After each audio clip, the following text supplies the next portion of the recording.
How we doing, boys and girls? Welcome in. Good to see you all. Hey, look, I'm a goblin. How we doing, fellas? Boys and girls, yes, some new visuals. Get rid of the goblin mask. We don't need the goblin mask right now.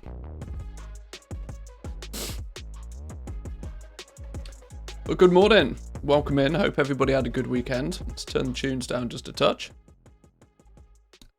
Must kill all pets. Whoa. Relax with the must kill of all the pets. We'll have none of that business here. Right. Coffee is already done today. We have worked our way through the coffee nice and quickly this morning. It's time to get down to business.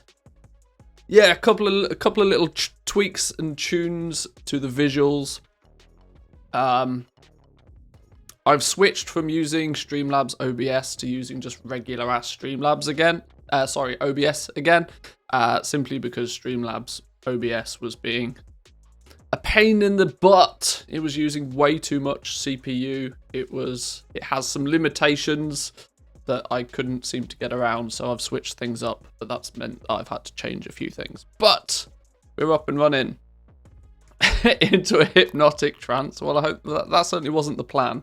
That wasn't the plan, but it's Monday. What does Monday mean? Monday means that we are back up and running with the Wowhead Weekly Economy Report. Samadan was being a busy family man yesterday and was not able to go through it on his stream, so we'll go through it later on. We'll give people a chance to filter in first. Before we do that, let's quickly check the auction house over on the NA, get some stuff relisted, reposted. Let's start off nice and relaxing. We got Brewfest to finish today.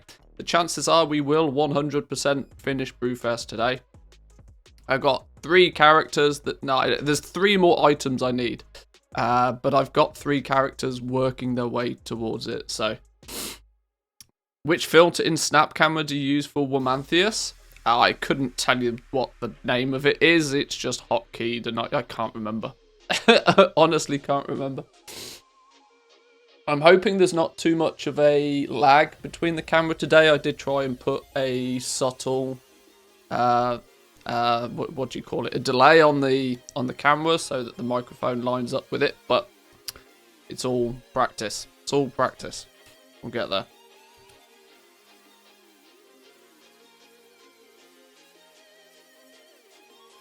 But how was everybody's weekend? Did anybody actually get up to anything interesting, or were people just, chilling, playing World of Warcraft?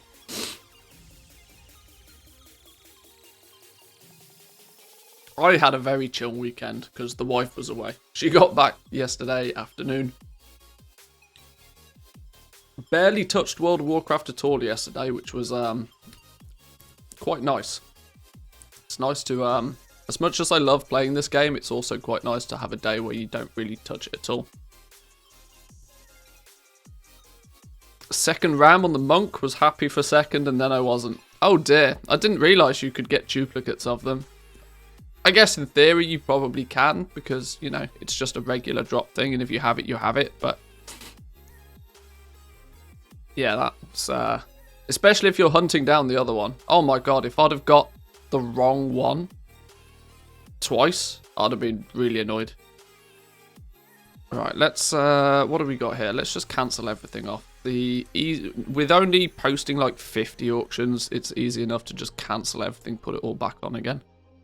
Refresh the auction duration, get things, any undercuts out of the way. Tidying up before the wife got home. Well, I was the perfect husband yesterday. I did a bunch of housework and made the place look nice.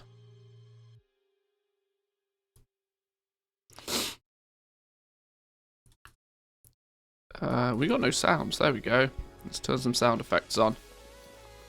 Oh, bunch of stuff sold. What did we sell then? Eternium ore. 100 Eternium ore for 3,327. Quick maths, that makes it what, like 33 gold? Was that 300 gold? 33 gold a piece? 33 gold a piece for Eternium ore? That seems pretty cheap. Although I did buy it for 15 gold a piece. So actually, no, that's really good. Doubled our money on that. Ka-ching. We sold some adamantite ore, 300 adamantite ore as well. We'll check the, let's grab out the expired stuff first. Trick is to not leave the computer room, then you can't make a mess anywhere else. That's true. But when you have two dogs, they tend to do a very good job of, you know, leaving, like, fluff and, you know, it doesn't matter how hard you try to clean their paws when you come back in from a walk. They will always drop dust and dirt and stuff throughout the house. So, whilst that theory is perfect, if I'm the only one in the house, I am not. Ginny, how we doing? Welcome in. Good morning to you.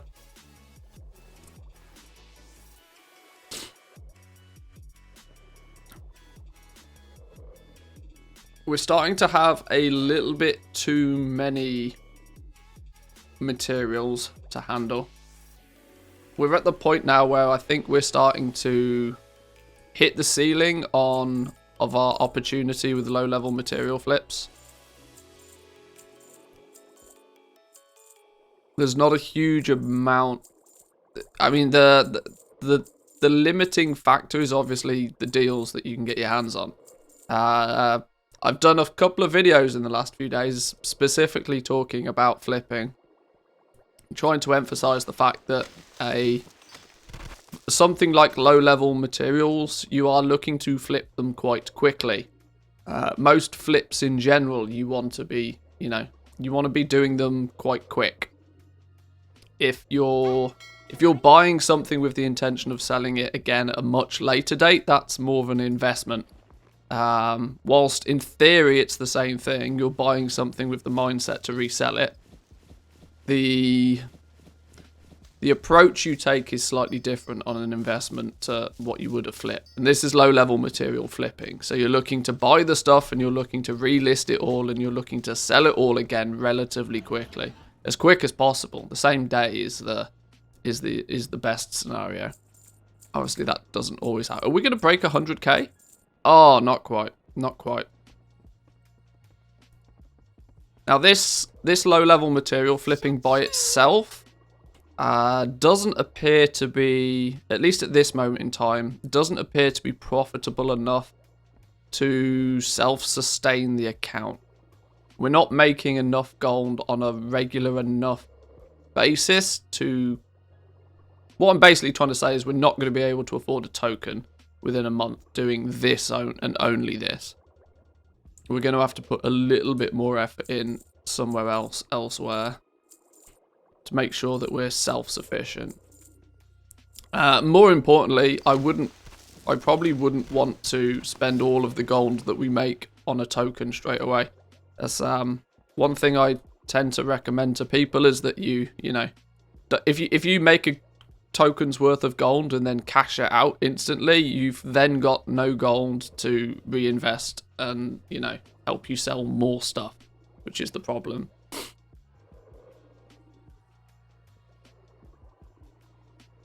But you can see now our gold total is nicely growing. Not super fast yet. Not super fast by any means, but we're buying things and we're selling them out again relatively quickly, and we're making a profit on doing it. If we've spent 250,000 gold and so far we've made 324,000 gold in sales, creating a profit of 77,000, what is that? 740 and 21. That's about 30% profit margin on these low-level material flips, which is not bad, right? It'd be nice if you could sort of double your money. And in theory, we probably could. If this is what we've spent, and these are the sales that we've made, we've still obviously got everything that's still in our bags and everything that's still on the auction house.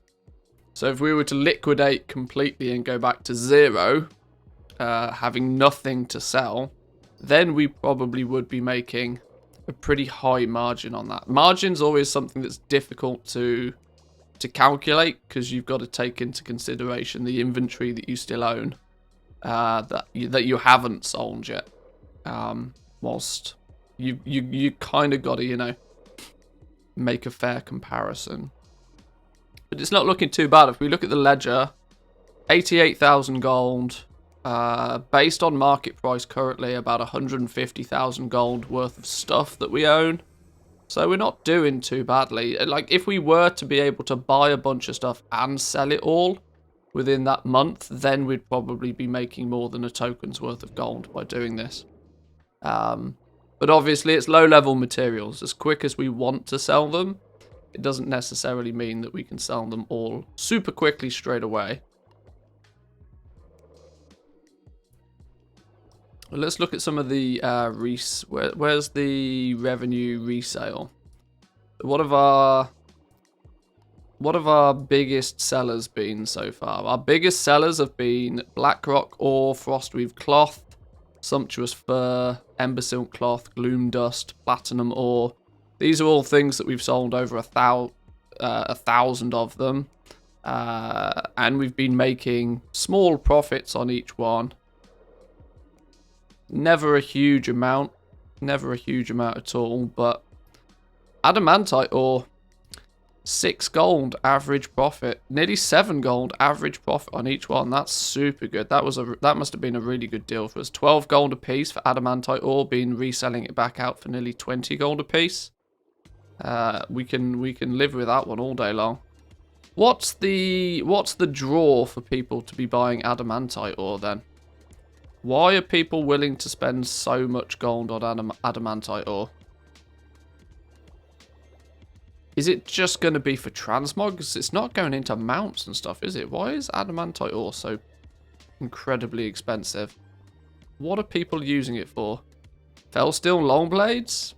I mean, that's a possibility, but there's a...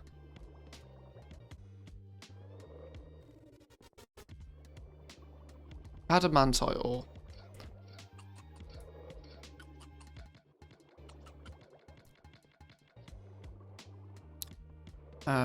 Does it still prospect into adamantite powder? It still does. Maybe people leveling jewel crafting, maybe. It's a reagent for adamantite bars, obviously.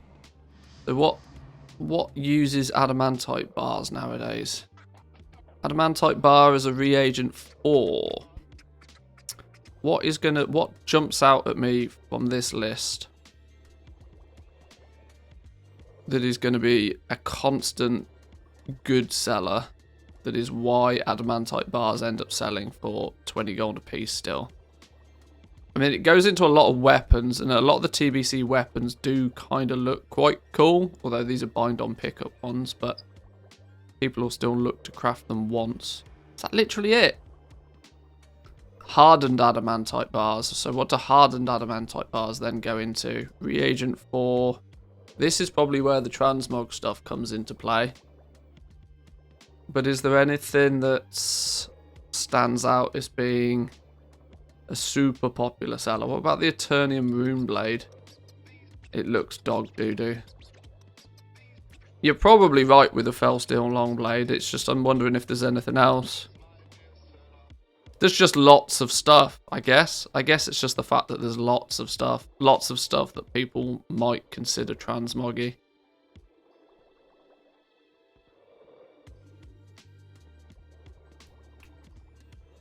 Although, smelting hardened corium, is that then a ticket to something? No. Sunwell Engineering helms for transmog. It's got to be transmog something. It's just like, what is that something? Corum Champion. That's a pretty cool looking weapon. TBC has some amazing transmog, you know. Crafted transmog, that is. If there was any expansion that I would focus on for crafted transmog, it'd be TBC all day long. The patterns are super rare. The patterns themselves are super expensive. That means that there's going to be way less people on your realm able to even craft these items. The appearances in TBC were always ludicrously good because the basic vanilla stuff was pretty basic. So they really went ham on creating some really cool looking appearances in TBC. Much after TBC, everything started to get just recolors and generic. They lost their flavor for... That's not to say that there's no transmog from any expansion past that, but from a crafted transmog perspective, the Burning Crusade is a fantastic expansion to focus on. Stuff looks good. It's not necessarily always unique, but it's just generally good.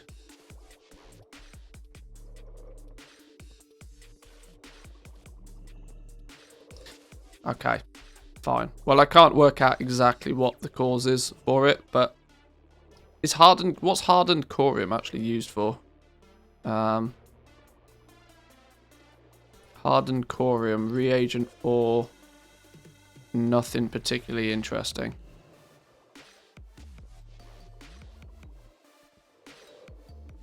Some funky goggles, though, mind. I don't know. Either way, we've managed to buy a bunch of it relatively cheap and have some good success selling it back out again. So I can't complain about that. Click one of the gloves and check their prices of these things. Of what? There's too many for me to go through and try and work it all out, but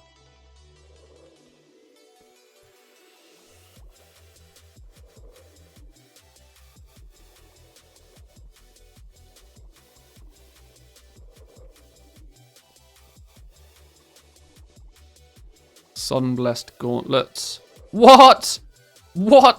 Buy at 800,000 gold buyout price. Are you mad? Talk about inflated. Ridiculous. Not even close, Sunny Jim. Not even close. Hardened corium, 20 primal life, 6 primal might, 6 sun motes. Get out of here. Super rare. Taught by Plans Sunblessed Gauntlets. Zone drop in Sunwell. Sunblessed Gauntlets. What does this pattern go for by defaults then? What does our good friend the Undermined Journal suggest that this thing goes for? Oh, is that a bind on pickup one? Oh, that's even better then. The fact that they're bind on pickup makes them even better, because by that same theory that if you physically don't go out and farm for it, you're not going to have it. That's why.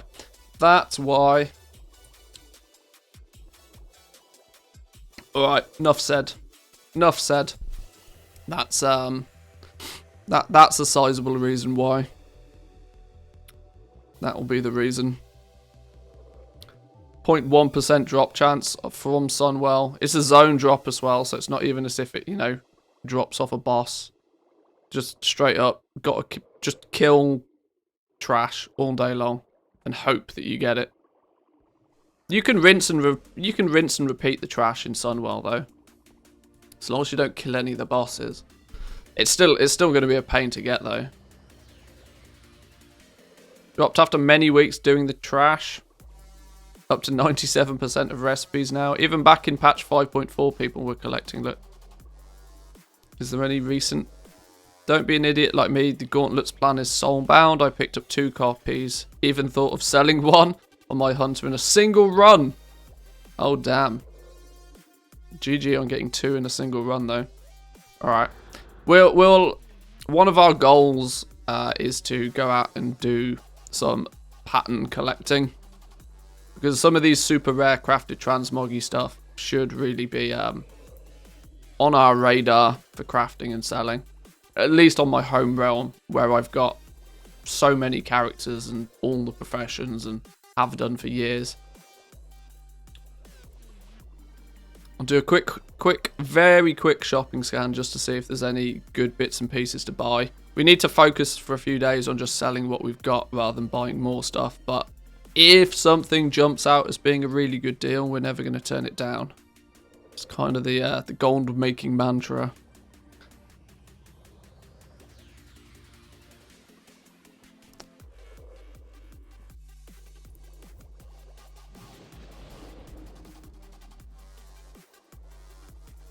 Ghost iron ore at sub 5 gold always interests me. Because gold iron ore is one of those things that I know for a fact we can sell ghost iron ore all day long. The question is just can we... Whoa! Whoa! Anybody say bots? Boom. One dude, one single guy posting 30,000 ghost iron ore. Now, there is obviously the chance, before people jump down my throat, there is the chance that he's just bought it all out and is reselling it. But if you're buying it all out and reselling it at 4 gold a piece, where's your profit in that? This screams of bots. Screams bots. Question is do I want to buy 30,000 ghost iron ore? The answer is no. Even if I had the gold to buy 30,000 of it, I wouldn't want it. I'm more inclined to wait until this dude gets bored trying to sell it at 4 gold a piece and dumps it on at like 3 gold or something. Then I might think about it. Yeah, Panthers and Golems. Mr. Pandaria. Any mount for Mr. Pandaria. So yeah, Panthers. Panthers, because you prospect it for the gems for the Panthers. For the Sky Golems, you're turning it into bars for the daily cooldown. Ghost Iron Ore is a gold maker's favourite, for sure. Platinum ore is going pretty cheap. We've had some good success reselling platinum ore recently. We seem to be able to sell it quite well. We've not had any for a while by the looks of things. We purchased some 13 days ago and then we sold it basically the next day. By definition of a good flip, right? Now let's see if there's another 400 we can buy cheap. We can turn that round. Why not? Another 400 gold by the time we've sold it. Blackrock ore is another one we've had some good success on. Because we're not being too greedy, right? We buy it when it's really cheap and we sell it for a little bit more than just super cheap.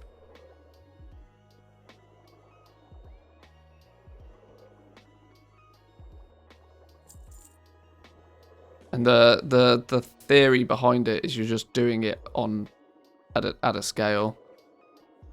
Storm silver ore and monolite ore. Somebody's been out farming BFA. Do we think about picking any of this up? We'd have to pick up too much of it. I don't particularly want to spend 30k on monolite ore right now. I don't have that much to spend. Do you not just collect your garrison resources for that and turn them into the trader? You can do. You're better off not... what's the other one? True... it's not Blackrock ore, is it? Is it True Iron ore? What's the other one? Yeah, True Iron ore. That's the one that you want. That's the one that's actually valuable. It's the Blackrock ore that is not really used. True Iron ore is used in a bunch of stuff, though, still. Which is the valuable one, so... Is it True Iron or... I think it's True Iron ore, isn't it? I'm pretty sure it's True Iron ore. Dark Iron ore is the vanilla one. Let's check leather real quick. There's sometimes a couple of bargains in leather. Because you've actually got to go out skinning to get it. So, can't just randomly gather it.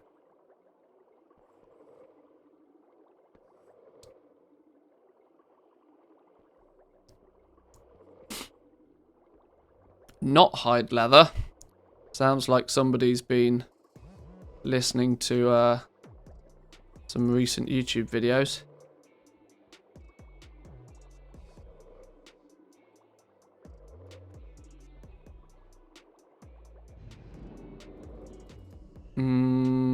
Wow, okay. Market price over here is super inflated compared to the region generally.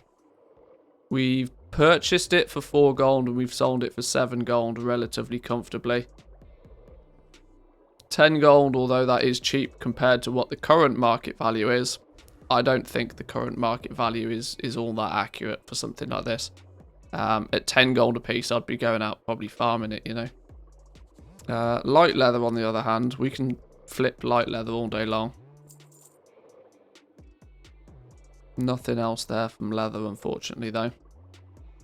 Most the rest of it is expensive. The only time you would look at anything that's a little bit more expensive is if there just happens to not be any of it. And you can quickly buy it all out and reset it. Let's do herbs real quick. We won't spend too long on this. We want to get to the Wowhead economy blog before too long. Mage Royal. I'm hot.com. I love people's Gertie pops off. Hang on. I recognise that name. Hang on. Oh, he's not here. I forget I'm playing on the NA realms, so this is like literally the middle of the night. No, not scan pause. Continue scanning. Mage Royal is a hot seller during Children's Week. What's the trick? I couldn't even tell you what Children's Week is, if I'm honest.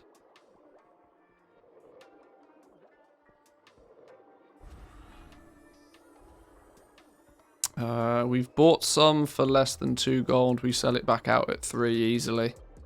Alright, we'll have that then. Oh, the delicious chocolate cake. Okay, yeah, that makes sense, yeah. Now I know. Just the pattern itself, you can do alright just off the selling the pattern. I did a video on the delicious chocolate cake not so long ago.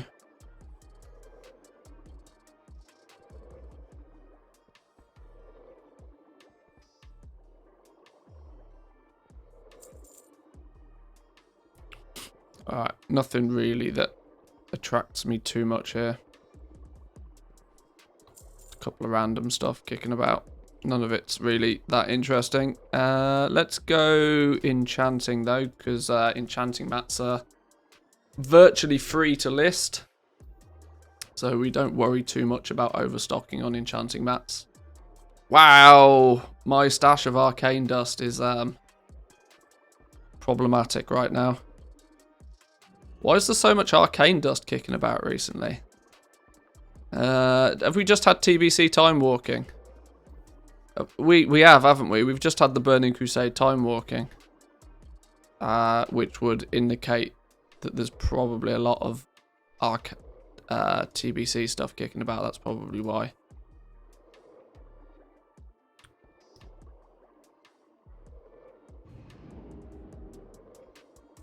We've already got like a bazillion too much of this.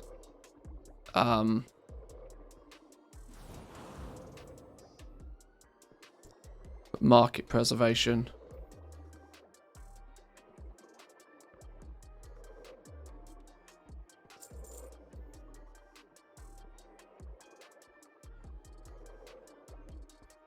Interesting. What? Why? Why is the market value on small ethereal shards all of a sudden 240 gold? That's bonkers. Shard crystals, though. We can do something with shard crystals. Not a huge amount of them are going to sell, but we'll double our money on those. Easy peasy. Infinite dust. Some cheap infinite dust. Cheapish, at least. Drainic dust is a bait. That'll do.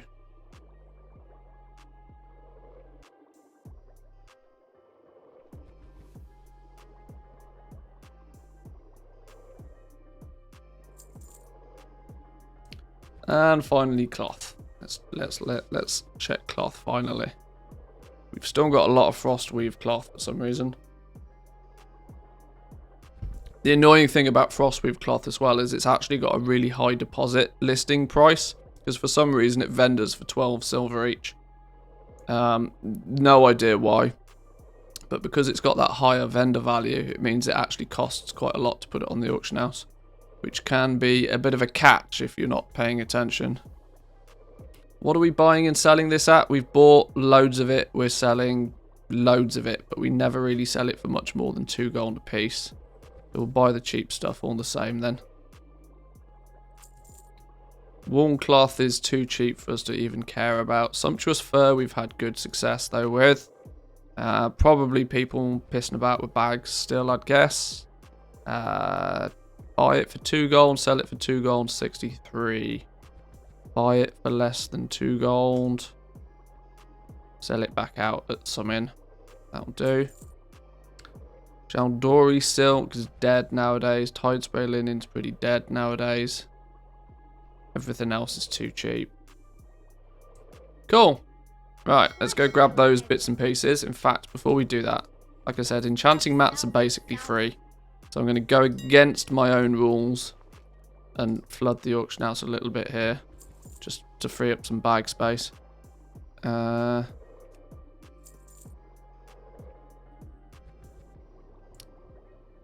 What's our buy price on Savage Leather? Bought it for 8 gold 75 a piece. Why did I overpay so heavily for Savage Leather?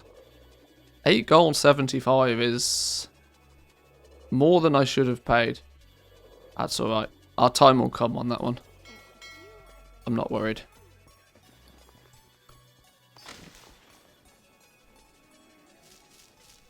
See, this becomes the problem, right? There's not so many. We're now at a point where our gold will plateau a little bit because there's a limit to how many low-level stuff you can actually buy and sell. There's not always that many deals to be had. So we need to get one of the goals for today is to get this dude a couple of levels. Maybe get him to 60 if we can. We'll see. We'll see how time fares for us today. Because once we get to 60, we can, you know, start chipping away at some actual content that is valuable to us. We can start working on our professions a little bit more. I'm almost at the point where I don't feel we'll need to do much farming. I don't think on this realm especially. This realm is so heavily populated that the material values are going to be super cheap, which only goes against, you know, what you want when it comes to farming. You want if you're out there farming, you want the materials to be expensive. But on the flip side of that, when you start doing crafting, you want the materials to be cheap. The cheaper your materials, the better. So we might get going straight away with crafting. I'm super tempted to pick up jewel crafting, mainly because I know for a fact that I can dive into jewel crafting and actually get going with legendaries relatively quickly. Secondly, the other rings and necks we can probably do bits with to start increasing our gold pretty quickly. Don't know what I'm going to pair with jewel crafting though. Now, everything in my soul wants me to pick up leatherworking, and it also makes sense because long term, you know, leatherworking legendaries. But I play with leatherworking too frequently. It could be a good opportunity though to work our way up slowly. We could go through each expansion with leatherworking and gather a bunch of patterns, work up one expansion at a time, collecting the patterns, and then crafting some low-level stuff. It could be a good way to showcase what low-level stuff is worth, what to craft, what to avoid, and we could do it, like I said, do it on an expansion by expansion basis until obviously we get to Shadowlands, and then we just go. By the time we get to Shadowlands, we should hopefully then have plenty enough gold to just go crazy with legendaries, I'd guess. And by that point, hopefully patch 9.1.5 will be out, and we can. Oh no, because damn, this is our first character. We can't take advantage of any skips or anything because we've not done it the first time. So we are going to have to work hard, I guess. But sure, jewel crafting engineering, that's a challenge. Believe it or not, engineering does actually have quite a few low-level transmoggy stuff, which is often ignored. Plus, obviously, engineering has all the pets and a lot of pets and mounts, low-level stuff as well. Current content engineering, dead, ass a dodo. But low-level stuff, there's value in it. There's value in it for sure. I mean, sky golems. What are the There's the the rockets as well, whatever they are. Problem with those though is that there's huge amounts of vendor cost in those, which just can't be circumvented. But alright, well, we'll worry about that in a little bit. This dude is kind of ready to rock and roll a little bit further. I'm thinking probably by doing some auction house flipping, low level material flipping, and maybe a bit of farming. We probably want to get up to about 250,000 liquid gold, I think, before we start really crafting.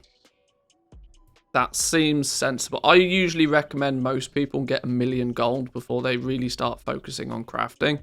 But I've got the advantage of that I kind of know what I'm doing. That's no shade on anybody else. It's just, it's easier to, I've done it before. It's not the first time I'm doing it, so I can comfortably get going with less gold in the first place. But we need to get to 60 first, really. That should be our first thing. We've got to get to 60. We've got to get the campaign finished. We've got to get ourselves into Corthia. Start chipping away maybe at the reputations in Corthia. It's not essential because, of course, 200 gear is going to take a bit of a knock in 915 because there's going to be so many other ways to get item level 200 plus gear. Corthian armaments being, you know, targetable is going to make a big difference. But of course it uses Stygia, which will be an annoyance to some. We'll have to think. We'll have to think. My camera feels really zoomed in for some reason. Can we zoom out just a touch? There we go. That feels better. I don't need you guys looking up my nostrils. Nobody wants that. Let's leave this dude here for now. We'll close this one down so we don't have too many windows open. Let's how long have we been live for? We've been live 42 minutes. Maybe we'll start the Wowhead economy report before we get too engrossed with doing something else. Let's just load up our main account all the same so that we've got at least something in the background.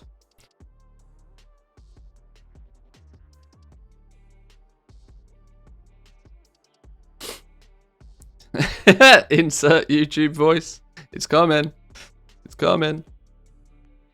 We got 3 fellas that we still need to do. Hang on. That's only 2. That's only 2. Why is there only 2? Why is my druid...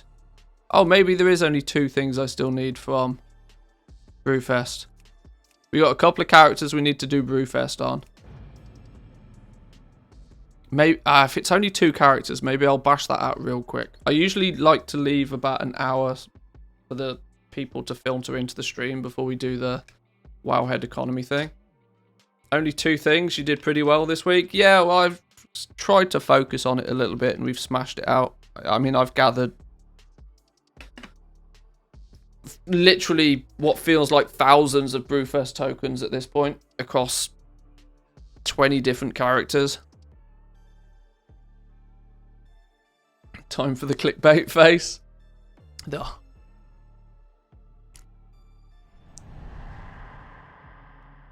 Oh, no, I'll do it with the Womantheus face. Okay, sure. Now I see. Now I see. I'm so beautiful. Right, this dude, if we... All the things, holiday. Damn, girl.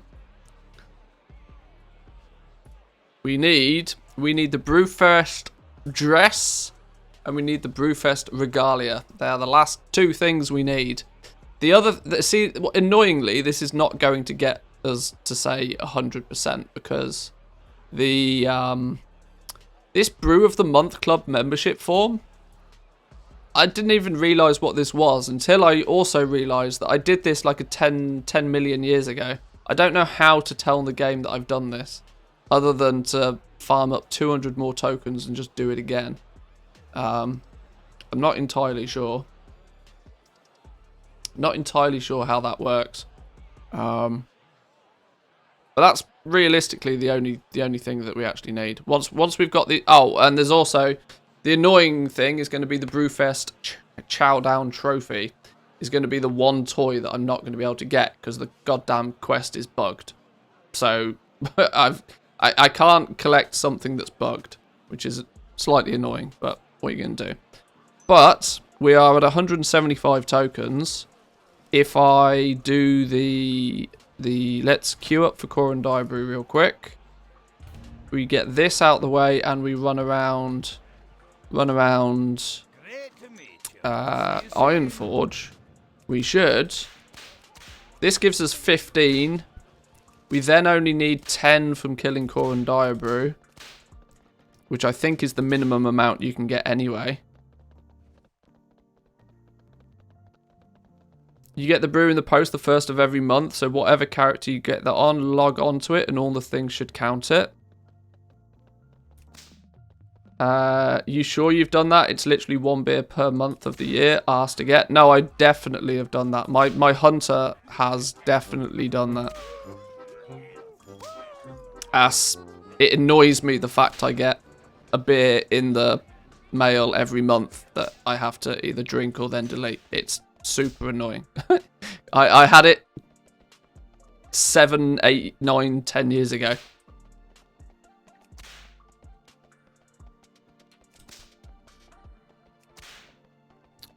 How we doing, Woo? Good morning. Welcome in, by the way. Time to get a little bit kinky. Do some whipping just real quick.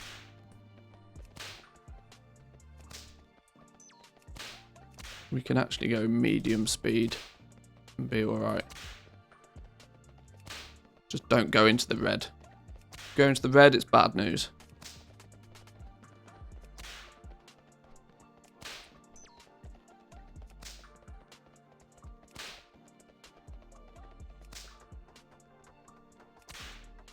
Because the brew of the month thing, it also comes with an...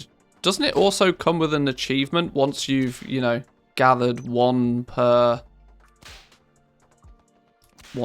every month?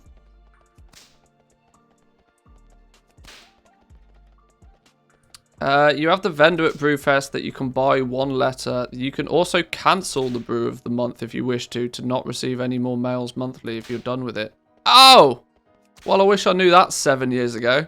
Hey, I'm going to get my hunter back over there and cancel my subscription.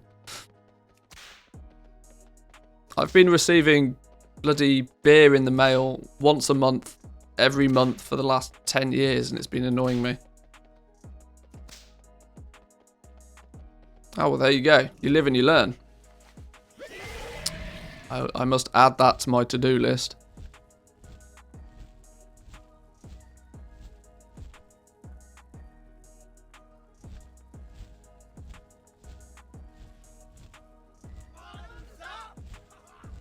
"10-minute average wait time?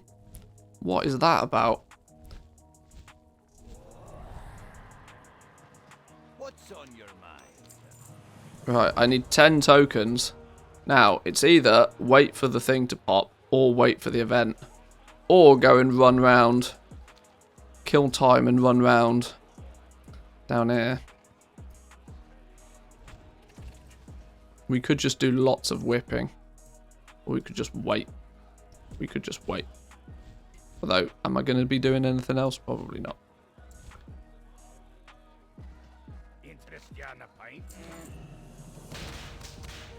Right.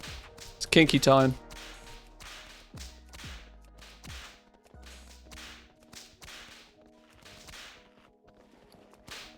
Yeah, 190 tokens. I need 200. 200 on this character, 200 on one more character. And then that is basically Brewfest as done as I can physically do it. Because, you know, if quests are bugged, there's nothing I can do about that. It's an annoyance because it'd be really nice to actually get 100%, but oh well. 99 is going to have to be close enough.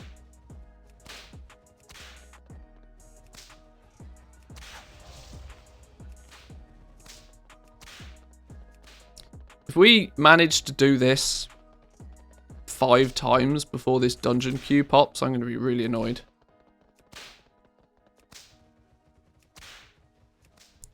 Because I deliberately avoid doing this daily quest because it's just annoying.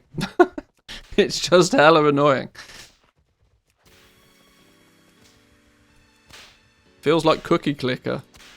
I'm just pressing one keybind to whip this poor ram.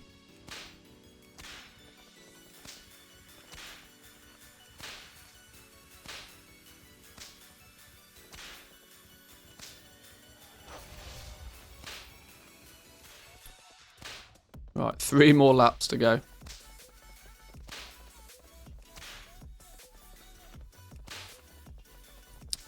You know that you can slap the ram every 2 seconds when you're at max speed? That's sort of the rhythm that I try to keep in my head anyway. But, yeah.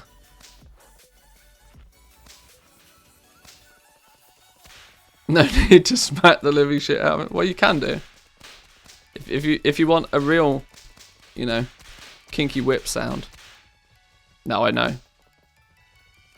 You can be more gentle about it. Just admit you like it. Hey, it's not me, it's the ram.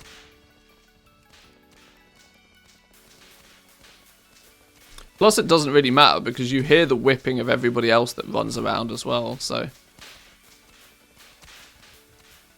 Like this dude that's chilling next to me now is whipping like his life depends on it. That's not me that's making that whip noise.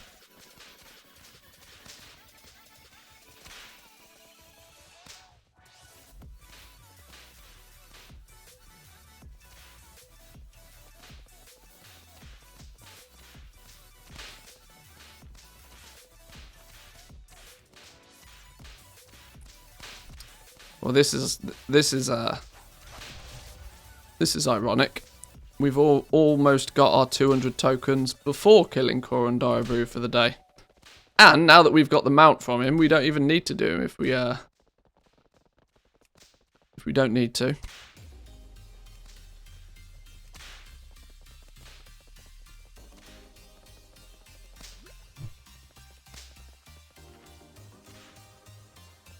I'll be happy to have Brewfest done though.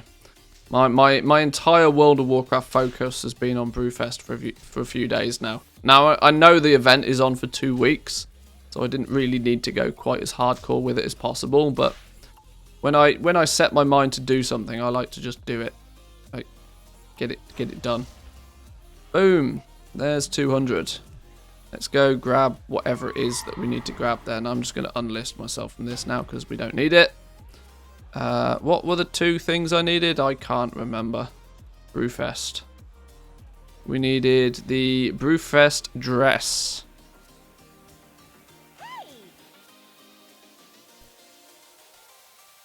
Yeah, my blanchy focus is See, this is why I don't like stuff that you do daily, because I can actually then easily forget about it. Browse your goods. I need the Brewfest dress. Yoink. Yeah, baby. Right, now what I also need to remember to do is equip it and then refresh all the things, even though it seems to have appeared that it's gone here.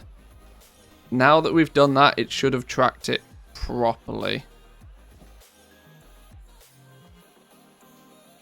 And we can hopefully now log out of this dude and consider it done. Whoa, want to buy some FPS real quick though. Holy. Game? 2 FPS, really? That's better. That's better. Right. One more. One more. 90, nearly 90, almost 94%. This dude is done. Let's hearth him out of here though. Let's get it. Whoa, whoa, whoa, whoa, whoa. We're not going to garrison. Relax with that.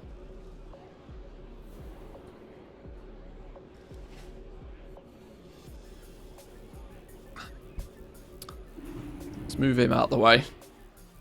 He's done now.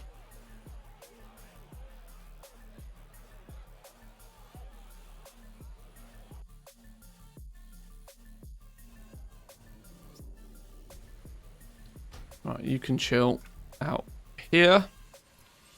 Last dude. Last dude. We'll get this one fella done. This should be the last Brewfest item. I think I'm pretty sure I've got enough tokens to get it done.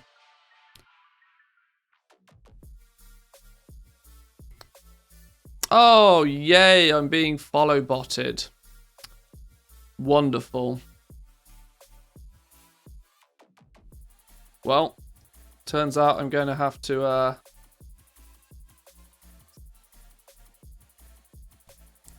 delete all of those followers later. That's annoying.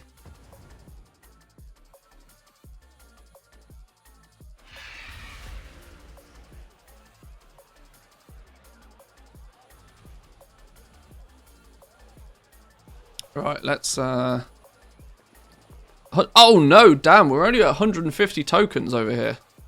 Oh dear, I thought I had more than that. We need to do a bit of everything then.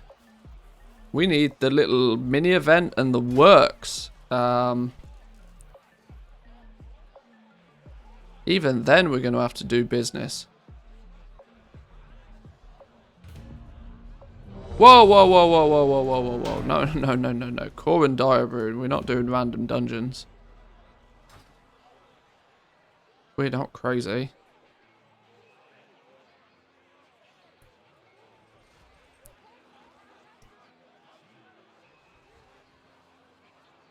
All the bots have similar names as well. Yeah, I know. I can. I apologize if you are a genuine follower today that you might get unfollowed later, because it's difficult for me to remove the viewbot follows without accidentally removing other natural follows, but it's a necessary evil. Core and Diabrew, go. Oh, it's asking us to tank. That's unexpected.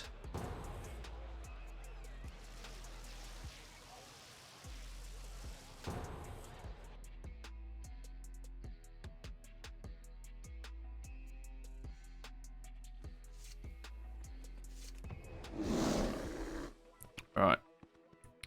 Do this. You got my attention.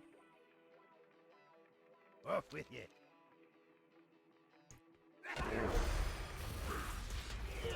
What? Why did it take me out of bear form? What? Why am I okay, my keybinds are totally busted.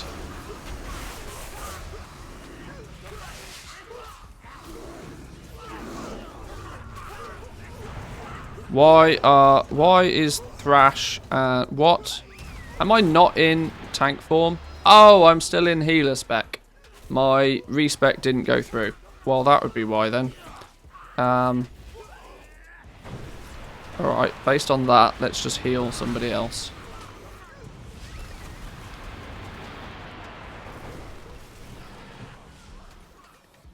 That I didn't realise was a thing. Oh well.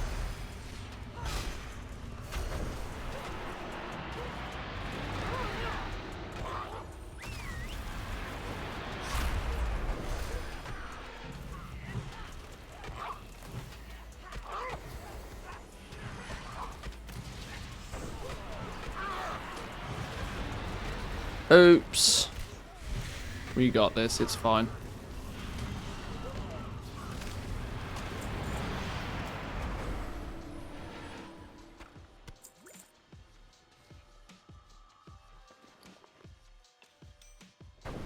We got, how many tokens did we get? 11? Damn, could have done with some more than that. Could have done with more than that.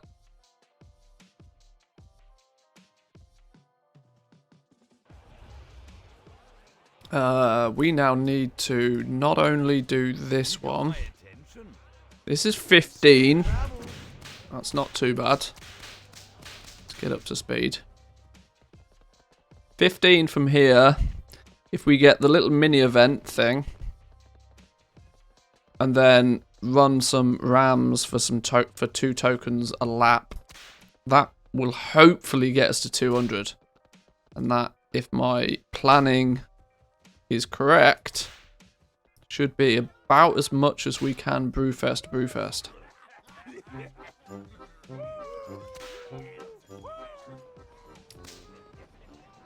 bots all have similar names as well. What is it they get out of it? No idea. Genuinely no idea.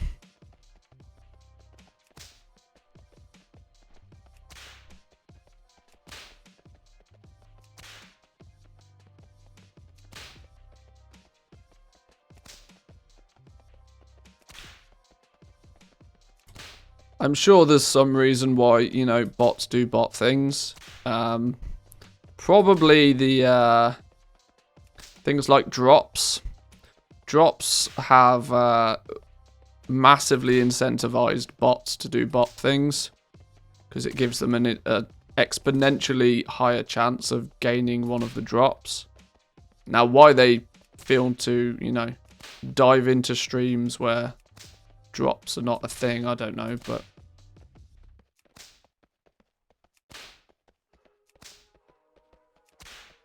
I don't know, maybe harvesting channel points from people. I don't know. No idea. Why do half the people on the internet do the things that they do?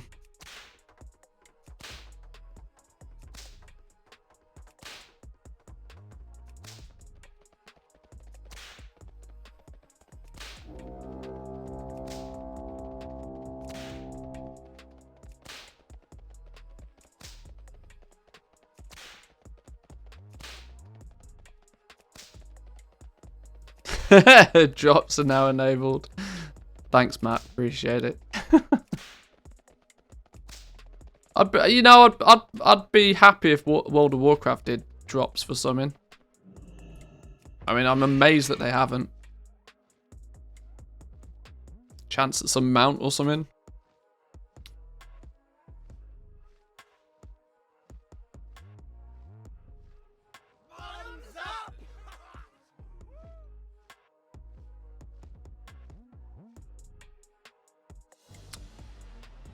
Oh! That noise usually means the event's about to start.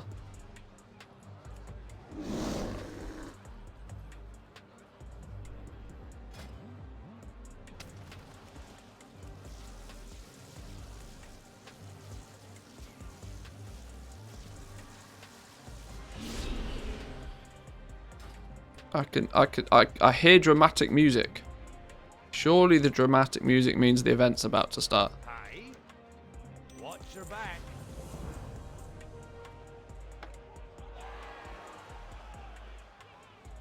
Oh. Oh. Okay, sure. Just instant win. We'll take an instant win. No, it's 11 o'clock. Oh, is there a special time triggered event thing here? Okay. 186. So we need to do 7 laps. 7 laps and then we're done. 7 laps and then we're done with Brewfest. Talk to me. Be good. Right, we're gonna do a bit of whipping for a few minutes, boys and girls. This is the this will then be the last Brewfest content you'll probably ever see from me. Soak it in. It's almost done. How we doing, Derp? Welcome in. Good to see you. And of course, howdy Haddock. Good to see you, my man. Hope you're both well.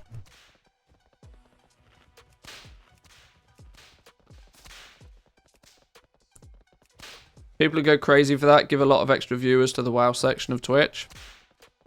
Yeah, I mean, that was kind of the reason for drops in the first place, right? It was a nice little bit of easy promotion for everybody involved. 24-hour shift, pretty beat. Yeah, I can imagine. Go to bed, my man. Go to bed. Stop watching silly goblins play whipping of rams on the internet and go to bed.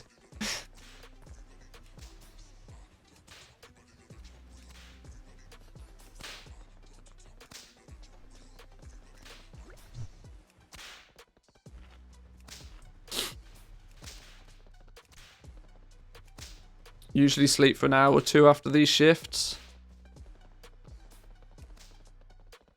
I'd be sleeping for more than an hour or two. I'd be taking a casual 12-hour nap. You're doing 24-hour shifts. Get 1 or 2 hours sleep. I'm a sucker for my sleep. Whilst I'm quite comfortable in being borderline, what's the word? Nocturnal. I do like, if I don't get my 8 hours sleep, I'm not the same person.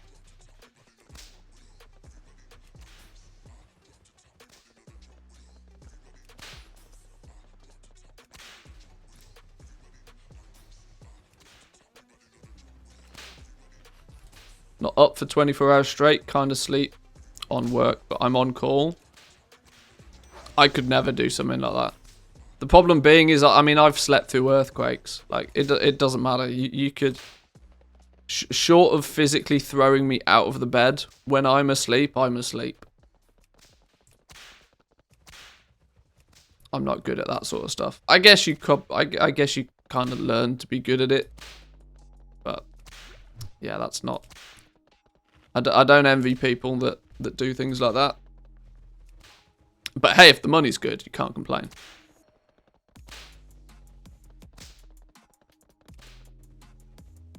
I'm gonna sleep and I ain't waking up. Exactly. Yeah, that's literally... That is the situation.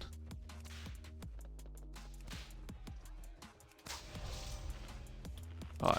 3 more laps. 3 more laps and then Brewfest is done.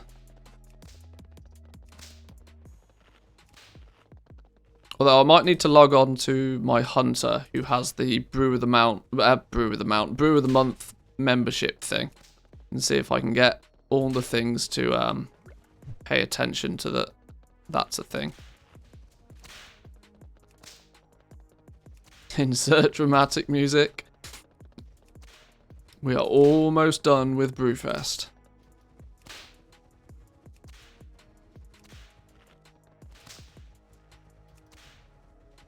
Just in time for the next event to start, no doubt.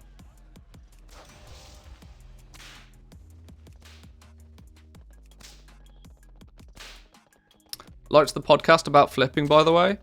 I'm glad you liked it. I've kind of I kind of done these TED Talky style videos for a little while now, and it dawned on me that I should probably, you know, wrap it up in a nice, you know, series. So I thought we call it a podcast and I give them episode numbers, and then it's kind of wraps it up neatly rather than just being odd, random, sporadic videos on the channel.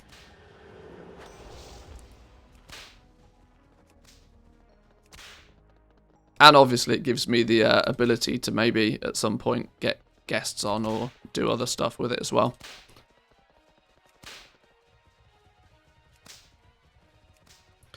Especially since, unfortunately, well, I mean, I'm not obviously trying to replace the Auction House podcast.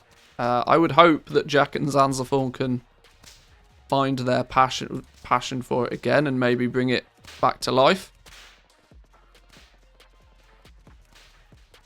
But I thought it would be nice to have...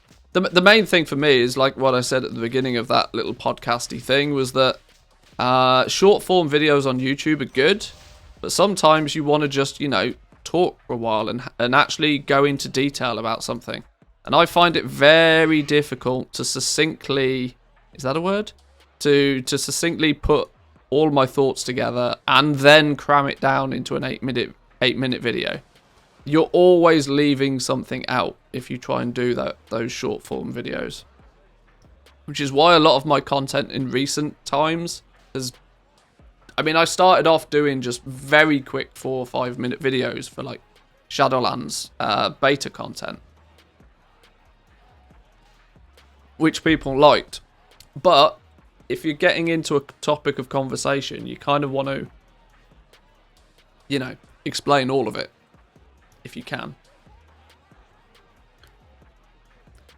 I see you in a year just doing podcasts again instead.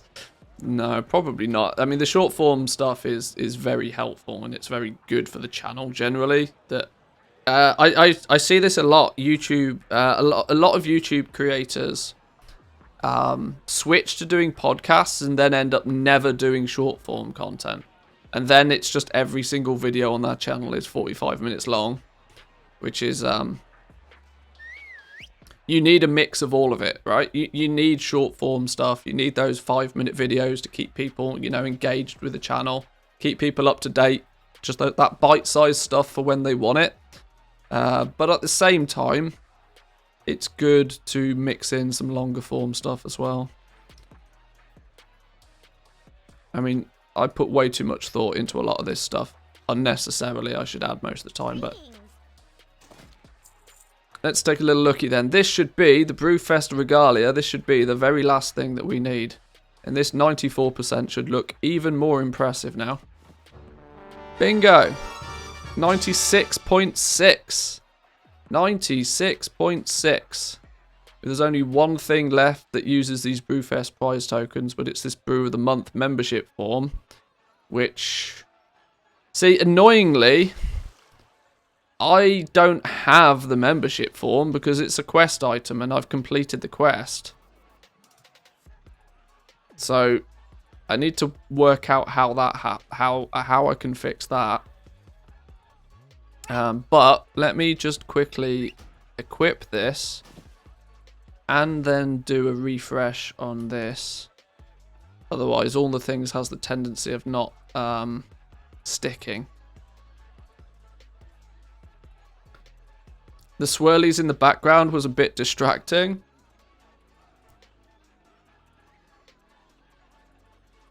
Point taken.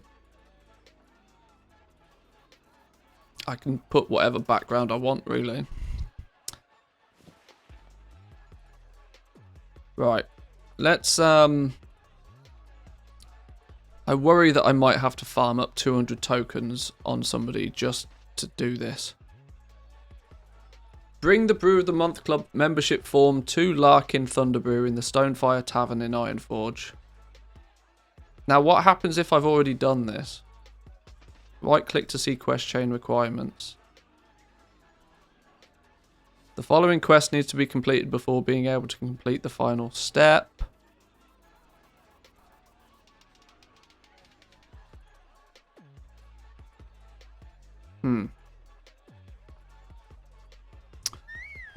Okay. I'm going to have to try on my hunter then. But 96, nearly 97% of Brewfest done though. We can't do the Showdown trophy because the thing's bugged. So I've got no chance of doing that. And it's just this Brew of the Month thing. I really want to get that out of the way because it makes the thing look ugly. But what that also means is that this druid is now done.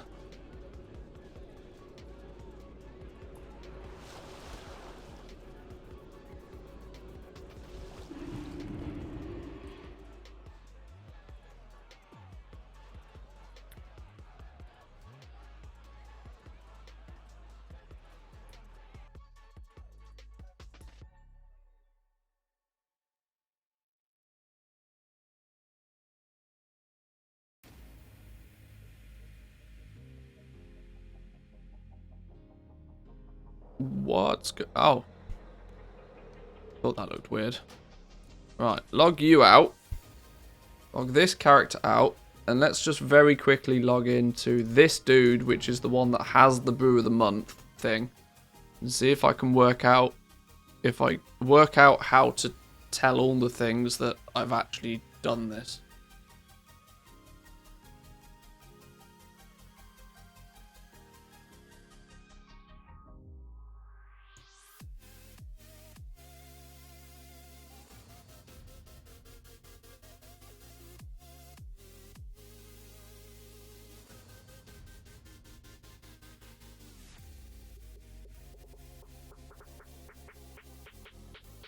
Now my game's taking forever to load again.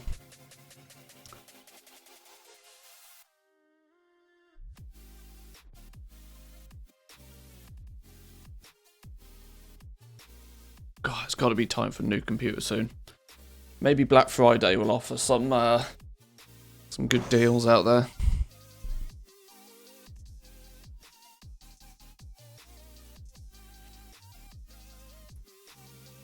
Right, we close this. If we go to here, here, here, How do we get it to...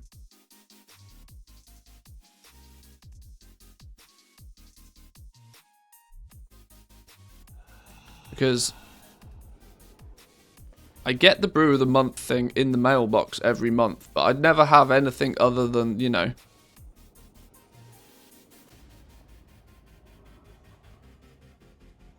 Managed to completely freeze my WoW yesterday by telling all the things to plot too many things on TomTom. Had to delete the TomTom config files. Oh dear.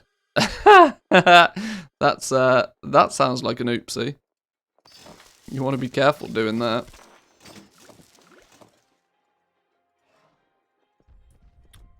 Isn't there even an achievement for doing the brew of the month thing like a billion times?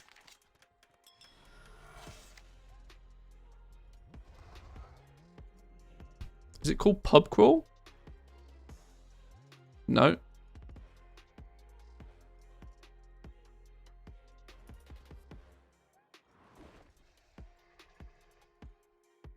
Drinking a beer or a wine each month? Yeah, I'm quite sure there's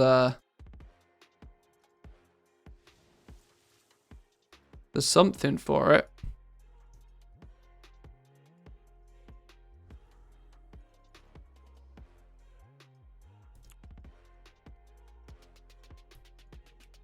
Maybe if we go to World Events, Brewfest.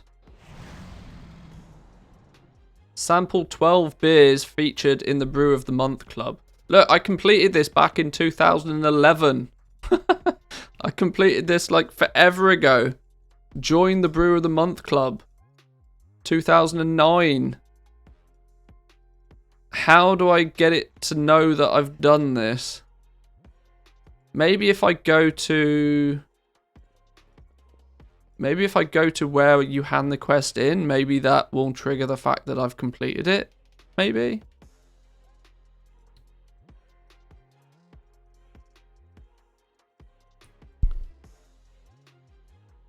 Do a quick refresh on all the things. Done refreshing. No. Is there a quest? Well, the Brew of the Month Club membership form begins the quest. But I will have in theory done this over a decade ago. I probably did this before the Brew of the Month Club membership form was even a thing. But I'm sure as shit not farming up 200 Brewfest tokens just to test.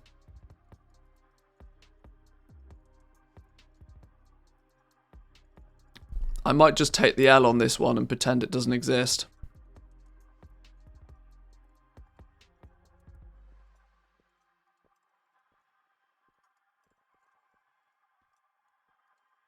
Which is a bit of annoying.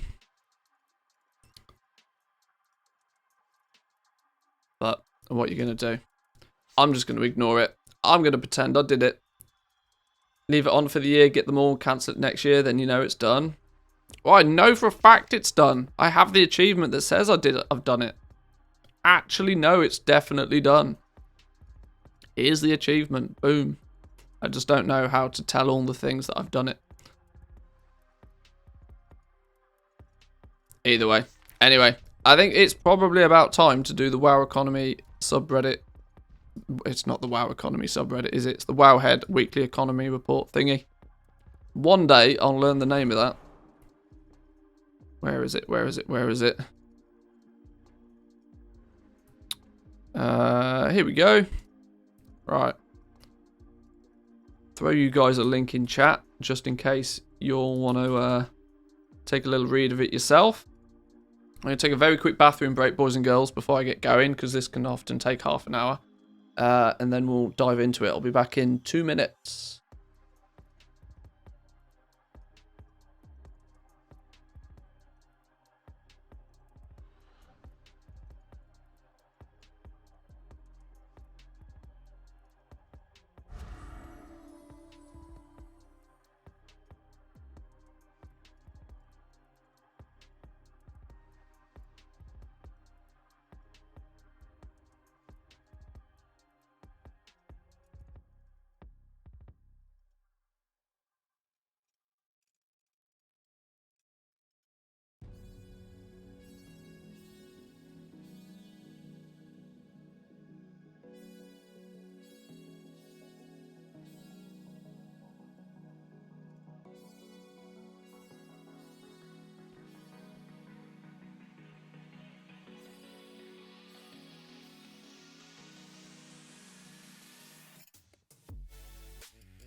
Alrighty.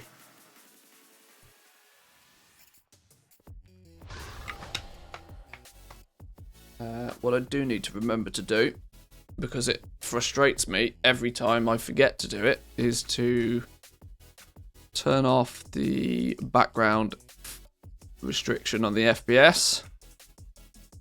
So we don't have an 8 FPS background on the go. Right. So for those who are watching live right now, we tend to go through this, or at least I should say I go through this with the mindset of, you know, chopping this section out and putting it up on the YouTube channel so that not just you guys can get up to speed with this, but everybody. So I go through this. We switch on the YouTube voice, as I get told. I get told I have a YouTube voice. I think it's fake news, but either way. I'll go through this in detail to begin with. I will keep an eye on chat, obviously, but I will more likely answer questions and queries on it once we get to the end. We may read the comments. I will keep my fingers crossed that the comments don't trigger me too much this week, as they do have the tendency to annoy me sometimes. But let's take a little bit of a look at it and let's get rocking and rolling. It's at this point I should probably turn off alerts and do stuff like that, but whatever.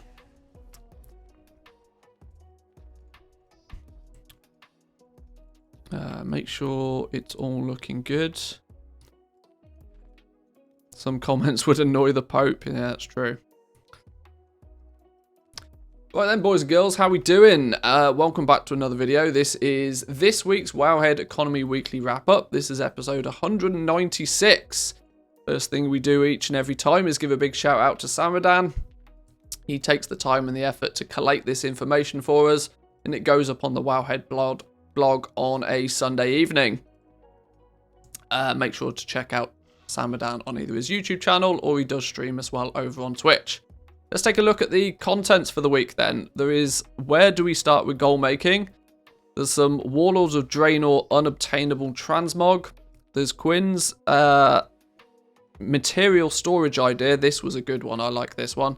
There was some easy material flipping info and then some further reading for those that want to dive a little bit deeper. So where do we start then? Well, where do we start with goal making? Oftentimes we forget what it's like to start out with goal making.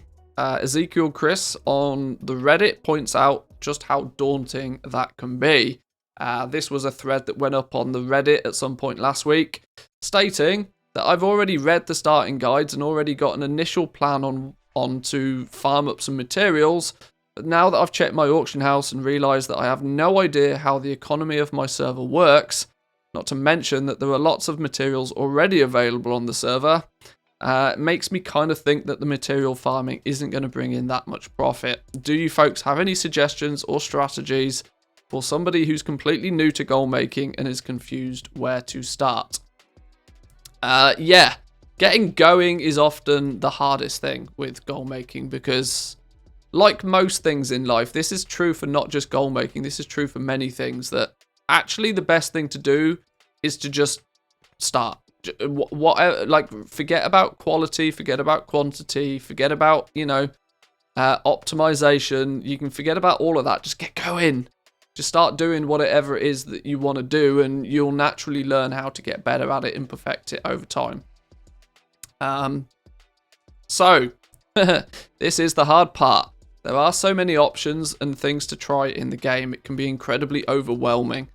Thankfully, the goal-making community is often at hand to point out to fledgling gold makers where the right decision is.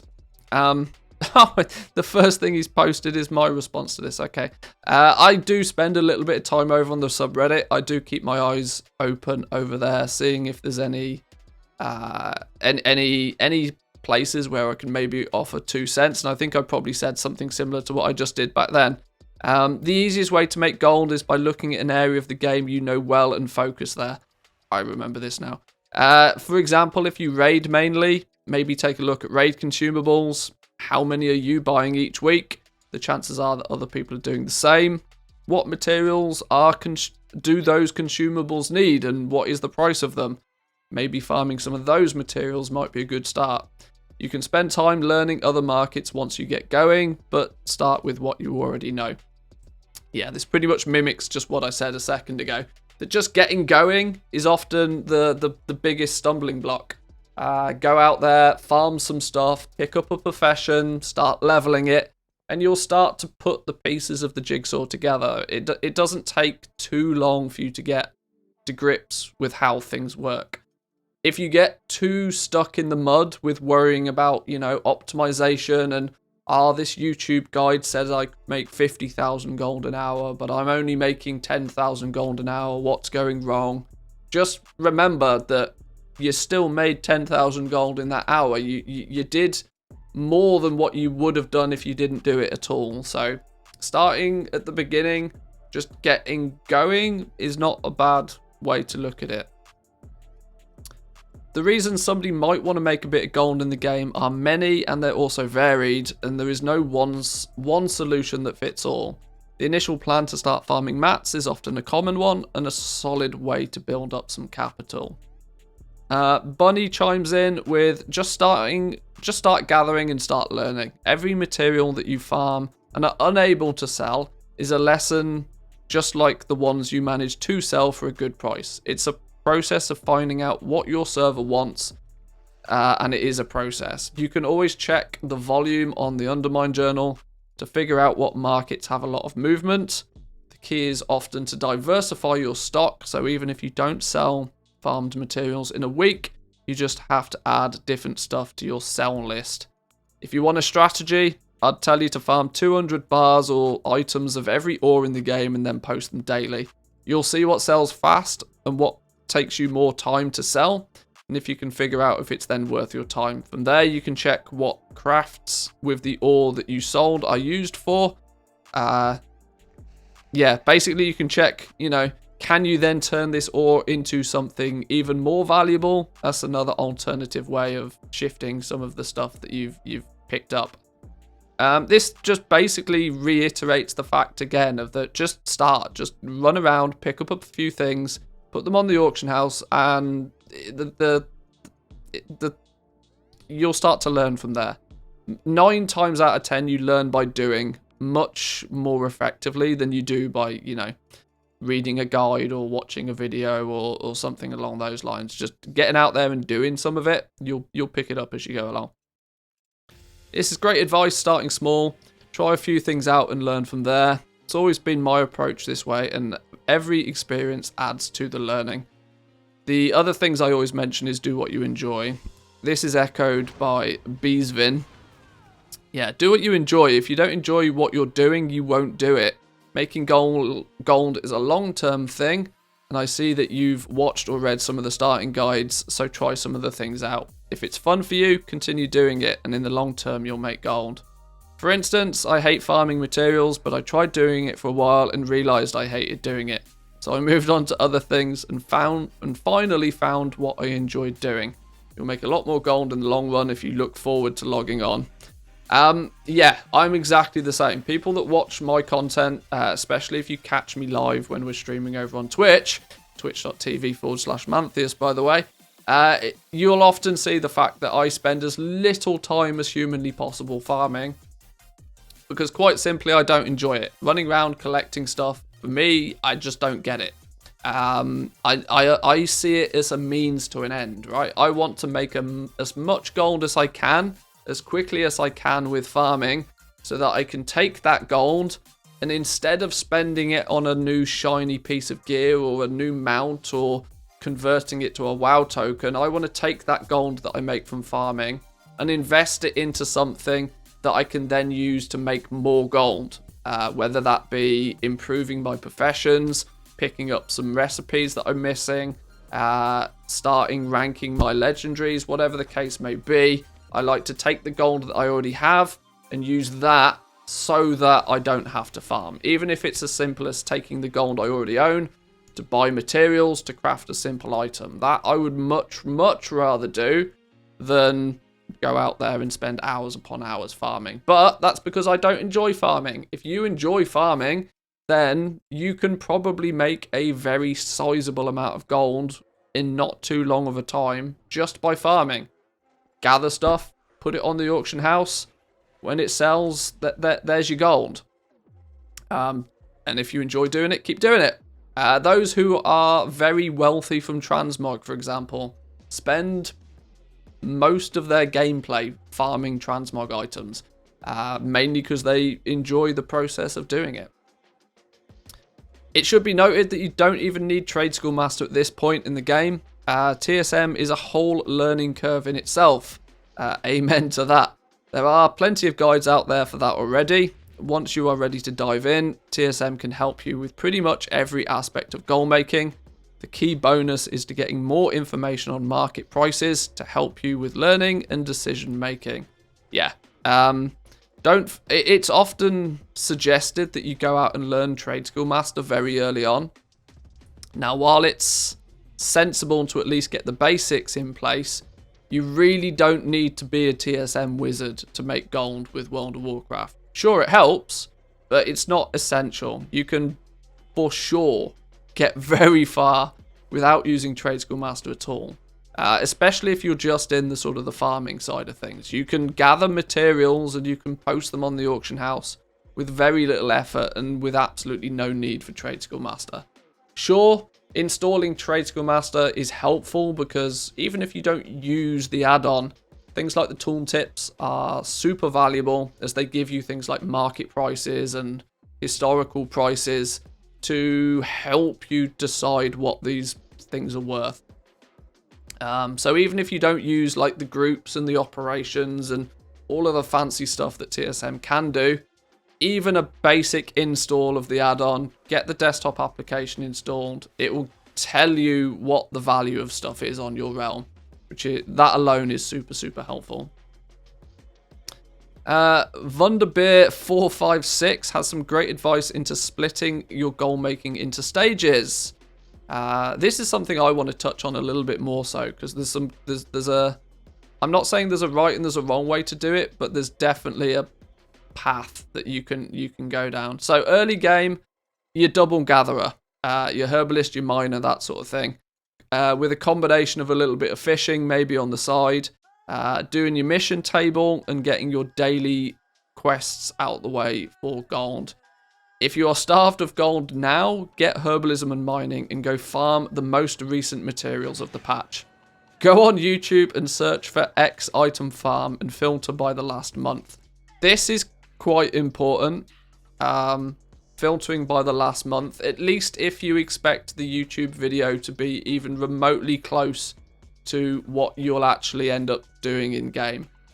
We tend to find that a lot of the YouTube farming guides, by their very nature, they're competing against all of the other YouTube farming guides, tends to mean that the numbers that they sort of promote in the videos are often relatively inflated, or they're not so much inflated, they were just relevant at a time where everything was worth more. Materials through an expansion tend to go down in value. They might spike up again periodically for a while, but they start very high in value and they end up being almost worthless. That's just how materials work in the game generally. So a video that was made 3 months ago on farming is probably not going to be super helpful if you're just looking to know, well, how much gold can you make? What you should take from those videos is more the method. Where you should be farming, what are the items that maybe you should be farming, roughly how many of those materials can you get. That's the information that you should try and extract from those guides, more so than the X amount of gold per hour titles that they tend to come attached with. Mid-game though, any current patch strategies, so basically providing for the average end-game player. This is going to be things like consumables with alchemy, your potions, your flasks, enchants for your gear, gems for your jewel crafting, and cooking to make your food and feasts. You could also be a provider of augment runes and Korthite crystals if you want. These are more specific to this exact moment in time right now, but generally speaking, being the consumable market in general, right? So anything that people are going to go to the auction house and buy quite frequently, you can get into those markets once you've made a little bit of gold from farming initially. There are also things like Mythic Raid BOE farming and 2x4 groups. This is, once again, more seasonal and more... I consider this still technically farming. Instead of, you know, running around trying to pick up herbs and ore, you're instead often just trying to kill as many mobs as humanly possible in as short time as possible to farm up as much loot from killing the mobs in the first place. And then you have some late game stuff. So once you've conquered your professions and you've made plenty of gold there, then maybe you can turn into things like selling services, flipping of items, engaging in auction house PvP, and stabilized markets. I love how people have attached themselves to this term auction house PvP. I started using this when we were doing legendaries at the beginning of Shadowlands. I hadn't really heard anybody use it before, but it sounds like people have latched onto this term, auction house PvP. I think that's quite funny. Services in today's terms is basically joining a boosting community and carrying people through raids and Mythic Plus in exchange for in-game gold. Some people have done very creative things such as creating leveling kits, pet achievement kits, and other types of services. You're welcome to try these too. I've not focused too much from the gold making side of things on the boosting communities, although it is very true to say that if you're what you would consider an expert in one field of the game, whether it be PvP or Mythic Plus or raiding, or not necessarily even an expert, if you just happen to be geared to the absolute teeth, then there is the chance that you're going to be able to push people through that content relatively quickly without them needing the gear or having to have met the the requirements to do it naturally. And people are always willing to pay for a advantage if they can do. It's an area that, I mean, you could either make no gold or you could make millions of gold. The sky's the limit with boosting people through stuff. It's a little bit more complicated than just picking up a profession. It requires a little bit more setup. I suppose you need to, like he says here, you need to join one of the boosting communities. That's your best way to get into it. Those communities will then probably have the infrastructure in place. You just basically say, right, this is what I can do, and somebody else will go out there and find somebody that wants that thing that you can do. They obviously take a cut from it, but I'm quite sure that if you were to do it on a somewhat regular basis, it's probably quite a good way of making some gold. But, it still has its requirements. You still need lots of gear. You still need lots of knowledge or expertise in a certain area of the game. Flipping is one of these things that you can also do late game. Interestingly, I'm of the belief that you can actually do flipping very, very early on. Flipping could be an early game thing in my books. The video I posted just a day or so ago talking about exactly that. Feel free to have a look at it. But the normal process of buy low, sell normal, or buy normal, sell high, or buy low, sell high if you're being extra greedy. Basically the fundamental of buying something with the mindset of just selling it again to somebody else that sees it worth more. Often requires an immense amount of knowledge and immense amounts of capital whilst also being highly risky. True, at the top end for sure, but you can start small. You can start small with low-level materials, for example. Not going to cost you a lot of gold at all. Very little risk. Good place to start. Auction house PvP is an improved style of selling your things. Regardless what you're trying to sell, a market PvPer will probably have a big stock and keep posting things over and over again, and more or less aiming to achieve a monopoly on the market via undercut wars. Yeah, this basically summarizes what we consider auction house PvP to be nowadays.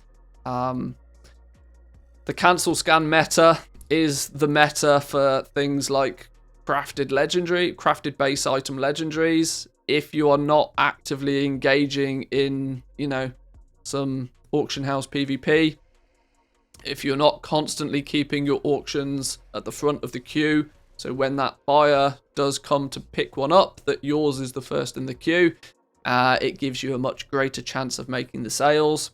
But it sort of feels like farming nowadays. You have to dedicate an hour or two, or maybe longer in some cases. You have to dedicate a chunk of time to just sit at the auction house and focus on what you're doing. Cancel as fast as you can, relist as fast as you can, and the sales will hopefully steadily come in. And then you spend the rest of your time actually crafting those items to begin with. But it's a good way to make a lot of gold if you get good at it. Established markets are things with long grinds and constant demand through the years. They point to a point they persist through multiple expansions in a row and are profitable. Some things like panther mounts for jewel crafting, vial of the sands for alchemy, glyphs for inscription. These are what I call evergreen markets. Something that is going to be valuable regardless of the time of the year, right? It could be like a mount.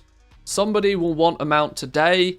In 6 months' time, there's just as good of a chance of that somebody will want that mount again. So you basically play the game of just keeping those things crafted in or farmed and basically listed on the auction house. As long as you have it listed, there's a good chance that it will eventually sell. So this is quite a good one, and they tend to be the big ticket items, right? So you're investing a lot of gold into those items to begin with, and you might be happy to wait 6 months before they sell.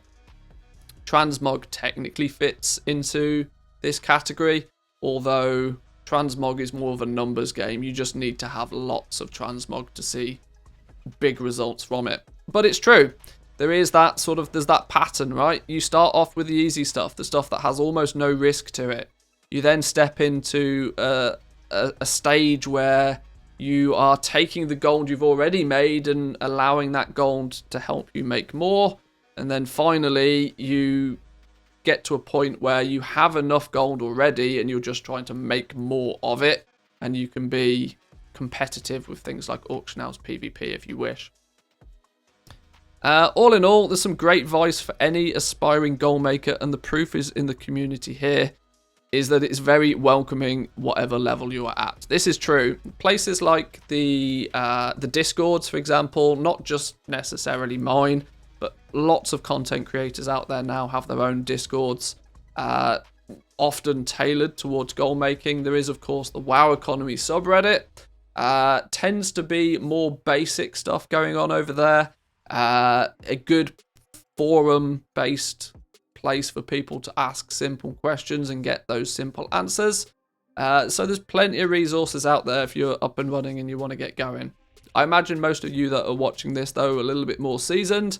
So I'm hoping that at least some of these mid-game to late-game tactics are probably what you've got your eyes on. Anyway, next topic. We have Warlords of Draenor unobtainable transmog. Last year, it was mentioned that some of the Warlords of Draenor armor variations were getting removed. They were removed due to the level squish. They made it so that there was only one variation of each. Some of them were being removed from the game. And in turn, because of that, there were people out there that crafted a bunch of these at the different ranks. Because often the different ranks had different appearances. Now, with anything that gets removed out of the game, people see opportunities there. What has ended up happening is that these ranks and appearances that have been removed from the game have got pretty valuable, which I'm sure we'll see in a minute. Well, now time has passed and there's no sign of them getting re-implemented. It was asked, how do we go about pricing them? So for those people actually making sales from the Draenor Stage 2 and 3 weapons and armor that are now unobtainable, just wondering how much people are actually selling them for. I crafted a few pieces before Shadowlands. And now that TSM can handle different versions, I'm wondering how much I should be pricing them for. I see them going for anywhere between 150k and 750k. And since they're unobtainable, 150k seems a bit low, considering how cool some of the models look, but 750k also seems a bit steep. Just wondering what actually people making sales and how much you're able to get for the items. Thanks for your input.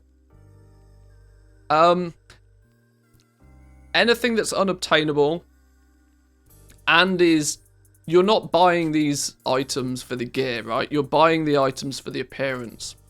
And so the value is very subjective. We talked about this recently in a video that I did about how to value items in the game. And there's two different types of approaches you can take when looking at valuing items. How useful is that item? In that regard, you're looking at things like its stats. But then you have things like, well, how rare is that item? You can't easily put a price on rarity. If there's only one of them available on the auction house, it is, who's willing to pay the most for it. If you see it at a price that you're willing to pay for it, you might buy it. Somebody else might have seen it and they may think it's too expensive and they choose to not buy it. Although, all that said, that doesn't really answer the question of how do you go about pricing them. So let's see what a few people said then. When I heard the change was coming, I crafted one of each of them. Now that I only have 3 axes left and the cheapest one was sold for 62k. I wish I crafted more of them, and I even saw people ask for them on trade chat after I've sold out most of my stock. I think the most expensive one was 170k, but most of them sold for less than 100. But when I get home, I can check data, blah, blah, blah. So this is actually some good data. This is sort of indicating that between 100k and 170k is where people have actually seen sales. Having it listed at 750k is all great, but unless it sells, it doesn't matter. But if this is actually sales data, this is quite interesting to go by. And conveniently, I don't know if this is just coincidence or not, but 100 to 170k is still less than a token value, right? Not that I'm saying somebody would buy a token to buy a piece of transmog gear, but it's more of the fact that this is kind of the range where I think this is the amount of gold that people have, right? People don't necessarily have millions and millions of gold. This is sort of the ballpark to where people have. 750k is probably way more than anybody even has. So they physically can't spend that even if they want to because they don't have it. But these are values where I imagine a good amount of the player base actually has this amount of gold. So, if they go to the auction house and they see something, they at least have the chance to buy it if they want.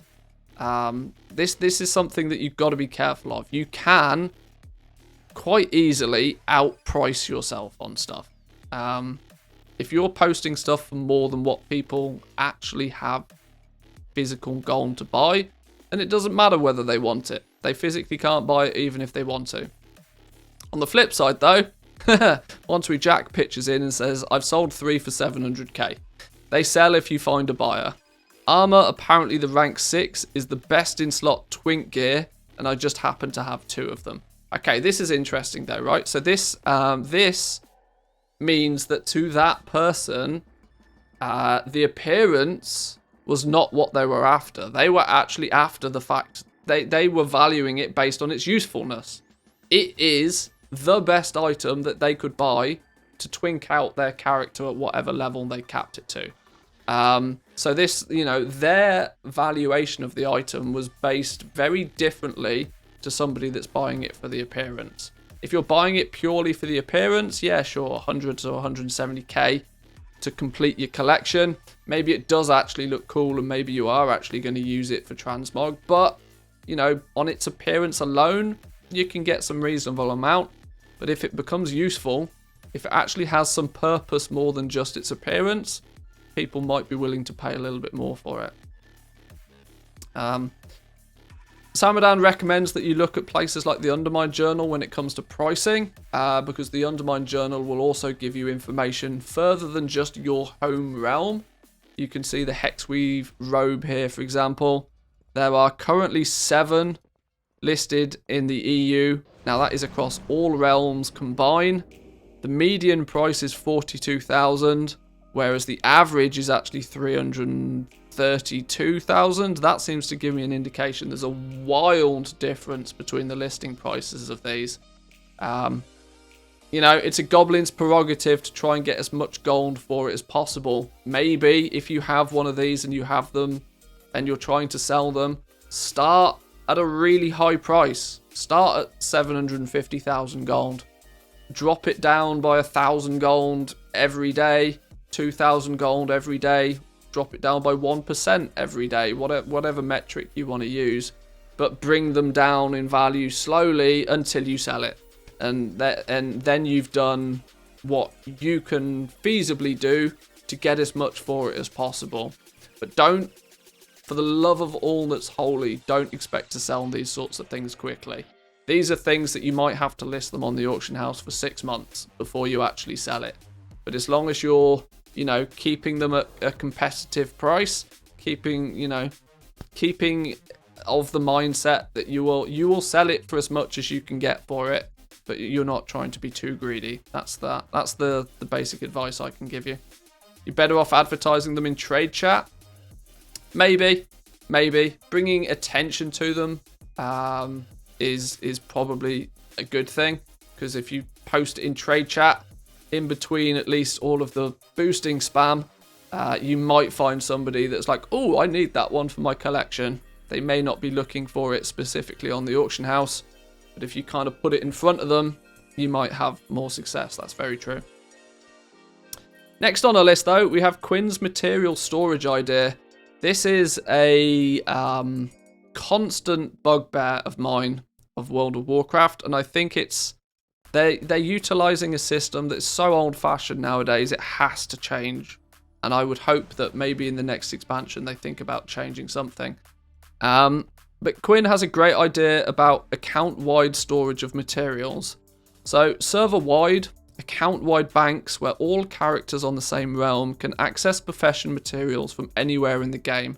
This could be a quality of life suggestion that could ease up on bag space. It could also ease up on the need for alts, mailing stuff between characters, and then in turn tickets because of missed items. I cannot believe that something like this is just not in the game right now. There's a little mock-up version that he's created just to sort of show what it could be. I would absolutely love something like this. Breaking down materials between... I mean, it doesn't necessarily need to be broken down by expansion. It doesn't even need to be limited. At this point, I feel there's no reason why we couldn't have like an unlimited storage capacity. Back in the early days of World of Warcraft, it was done. Our storage was limited for good reason, right? But nowadays, we don't need a limitation on the amount of storage we have. Like, it's just an annoyance more than anything else. The problem is, though, it only affects such a small handful of people. Most people that play this game barely even unlock all of their bank tabs. Never mind think about crafting. Never mind starting new guilds to have spare guild banks. It's a real goblin problem, this. But it's a problem that I would really see. I would really like to see it be fixed. Having more storage space for stuff, I don't see what the problem is nowadays. We have the appearance tabs. The appearances are stored. The reason, for reference, the reason why the transmog system became in place was because it got to the point where people were storing huge amounts of gear so that they could swap out the appearances. And because of that, they made it so that there's an appearance tab, and your appearances, you know, once you've unlocked that appearance, you've got it, and you can then transmog that appearance onto a piece of gear. That same logic could easily apply to materials, for example. That, you know, any materials, we have the reagent bank, which was, you know, a step in the right direction. But let's be honest, how quickly do people fill up their reagent tabs nowadays? Like instantly, within 10 seconds, your reagent tab is full. So yeah, something like this I would absolutely love. Please take all of my money, Blizzard. Heck, be gross about it. Put it on the Blizzard store. Make it an account upgrade for $10 or something. You'd get people buying it for sure. Maybe not many, but I know for a fact I would. So if I would, I'm quite sure there's others that would as well. Samadan chimes in and says this is a fantastic idea, and it'd be really good to help with those people that have many characters and many professions. Perhaps the void storage could be repurposed for something like this. It would certainly save us having to make guilds for all of our characters just for storage. That is true. That is true. Void storage is a weird one. I bet there's many people that don't even know the void storage exists. This was Blizzard's first attempt to fix the transmog thing. They gave people a void storage where you could put your... It was initially designed so that you could put your appearances that you're not using now into storage. And then eventually they just realized, well, how about we just make the appearances account wide and then make a transmog dude. So... Also known as legendary junk storage. Yeah, true. Yeah, the void storage has not really been... Even when they implemented it to the game, when did it come into the game? Like Cataclysm or something? I can't remember now. A long time ago. But it's basically never been used by anybody. So I'm quite sure they could take the code and rejig it in some way, shape or form. It could be good. It could be good. The final topic of conversation is some easy material flipping. Now, I don't really feel the need to go too deep into this. I was quite surprised that Samadan put this video in the post, if I'm going to be honest. Mainly because this was realistically just a bit of an update of my NA Let's Play series. Although I did talk about material flipping for quite a while in this. What we've been doing over on the NA series is... building up our initial gold by buying and selling low-level materials. So I talked about that for a little while. Feel free to jump onto that and have a look if you're interested. Although just yesterday I did do a podcast that talks about, you know, the mindset behind flipping in total. A bit of a flipping masterclass. So feel free to check that out as well. If you want to do some further reading though, boys and girls, most of this information started on the WoW Economy subreddit. They also have their accompanying Discord server, which you can jump into. This is also very helpful if you have any TSM related issues. There's the official TSM support. Discord is also the same WoW Economy Discord. You can catch Samadan streaming live though on Twitch. He usually streams on Sunday. There are a couple of other days during the week he tends to stream as well. Or you can go say hi to him over on Twitter. But I'll leave it there for this video, boys and girls. I hope you enjoyed that. Make sure you give the video a like if you enjoyed it. It lets YouTube know that you did and helps promote it to others. So I thank you for that. But I will catch you guys next time. Peace. There's the YouTube video, boys and girls. Boom. Mine's actually full. What, your void storage? You filled your void storage? My days.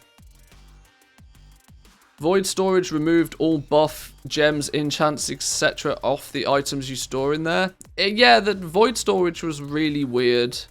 I never really understood the purpose for it. I mean, especially since that they very quickly made transmog appearances account based anyway. I just kind of feels like they left void storage in because it was easier to leave it in than to deal with the headache of taking it out. Because, you know, anybody that did have something in there. I went and checked my void storage a little while ago and I found a whole bunch of tier set stuff that I'd was storing in there. Past expansion tier sets for some reason.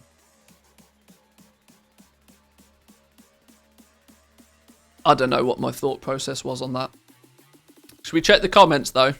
Do I dare read the comments? There's only 4 of them. it goes to show that there's not too many people paying much attention to goal making at the moment. But should we read the comments? Let's have a look. I highly doubt about the account storage, and I'm one of the ones that agrees there should be one, because they invested in bags already. Maybe make the storage tab like the bank one, where you have slots to space bags of your choice. That way you could still make use of crafted bags economy flow. I mean, bags are such a minute part of the economy flow nowadays, but all the same, I kind of... Yeah, they could build upon the current system. Just give us 20 more bag slots. Give us some bigger bags, I don't know. Give us bags that can only be stored in the bank. Give us some, like, mega satchel or something that can only be used in the bank. You can't carry it around. Character bags, bank bags. Split the two up.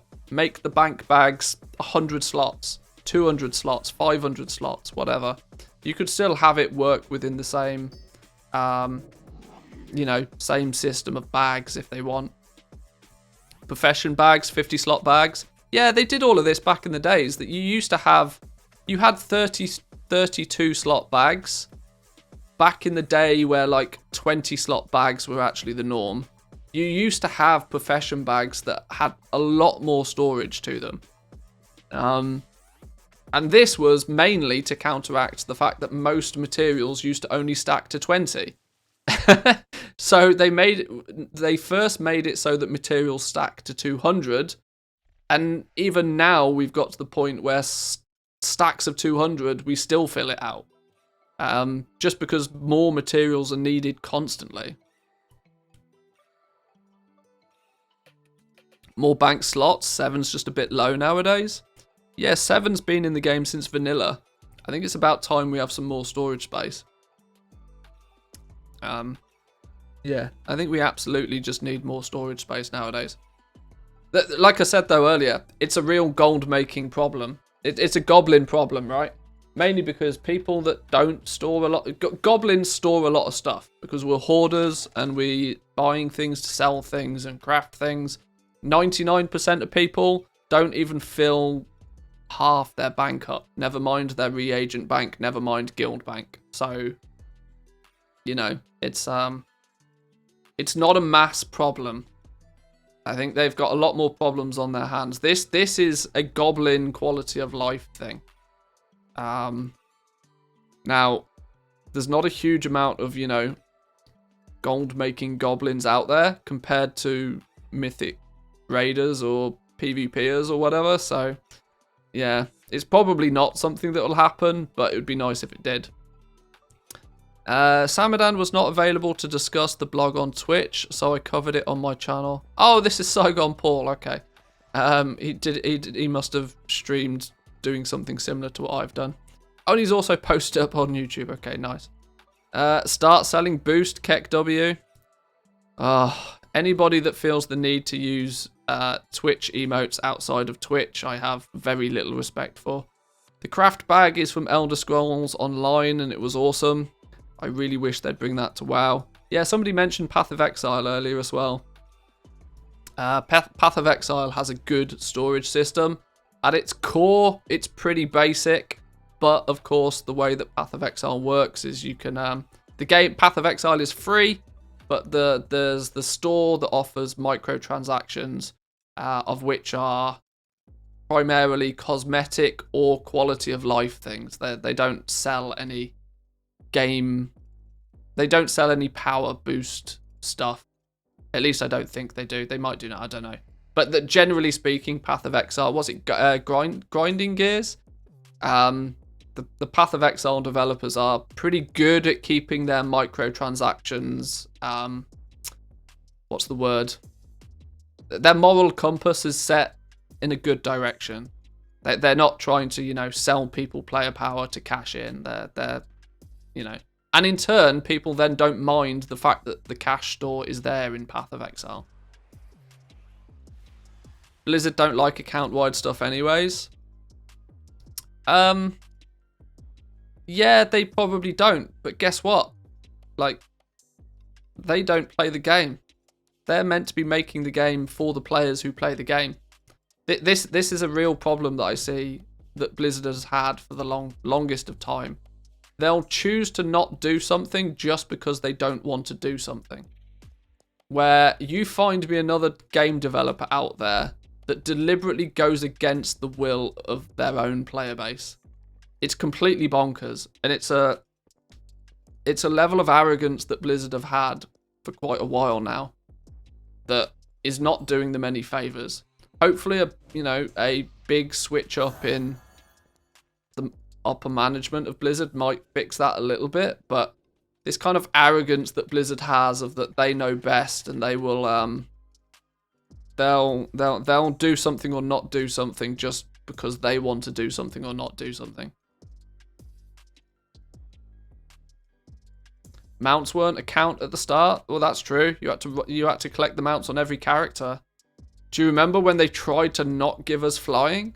You remember when they tried to take flying away? How did that, Why did they want to take flying away from us? They wanted to take flying away from us because it was a development nightmare for them. It's more difficult to create a zone in the game that feels engaging in 3 dimensions. Like, if you've got 2 dimensions, you can put things about and, you have a bit of control about where players go. But as soon as you add that 3rd dimension, everybody just flies over the top of it. So it was they wanted to remove flying from the game because it made it more difficult for them to make a good game. Not the fact that taking, it wasn't because we didn't want flying in the game anymore. It was entirely a selfish reason, and it backfired massively to the point where they were like, okay, here's Pathfinder. You got to do everything we want you to do first, and once you've done it once, then you can fly over everything. Which is at best a compromise, right?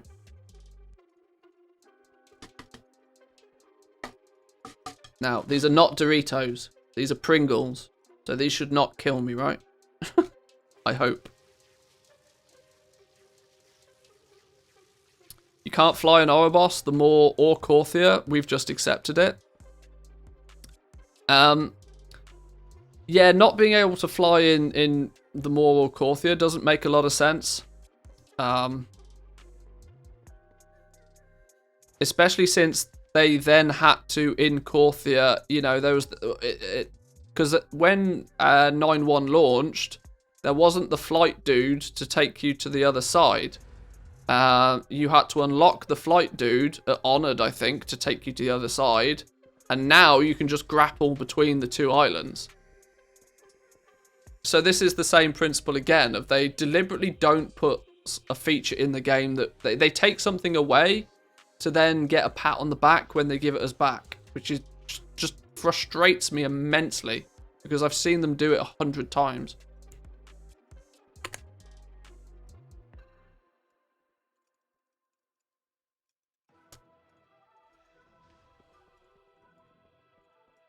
Time walking is such a wasted system. I'm a moron, so I'm making 20 plus level 60 characters to farm time walking tokens more efficiently. So I wish we could get the 500 tokens thing every 5th or 10th dungeon so I can farm it on one character and just have a time walking event every week. I do wish they would do more with the past expansions. Time walking is a really good start. But obviously the only thing that they, the only time walking aspect is a selection of dungeons. It'd be nice if they did, more than just that.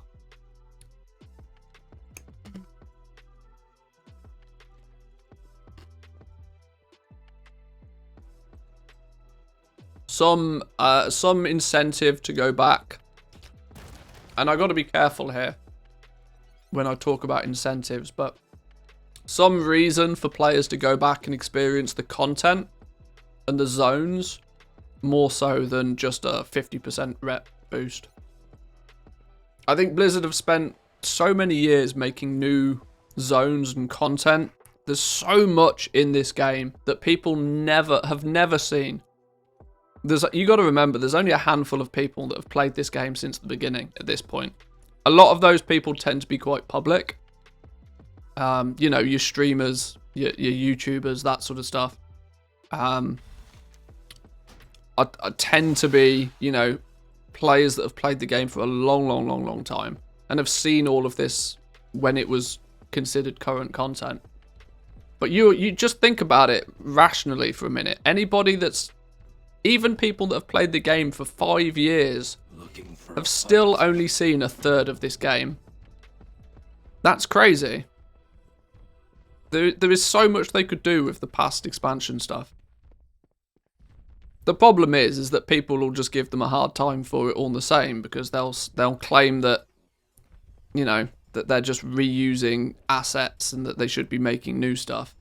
And I'm kind of the opinion that they should really be doing both. Like, you know, we need some regular new content in the game to keep things fresh. But at the same time, there's no reason they couldn't be doing something. I mean, you can. It's starting, right? Legion, Time Walking, Mythic Plus is a good start. Right, I'll give them that. Without sounding too pessimistic, I'll say that that's a good start. Blizzard should probably just remake past expansions into new Timeless Isle zones, but an entire expansion. It could be done. Just hope Blizzard makes the next expansion really good, or the game will definitely die.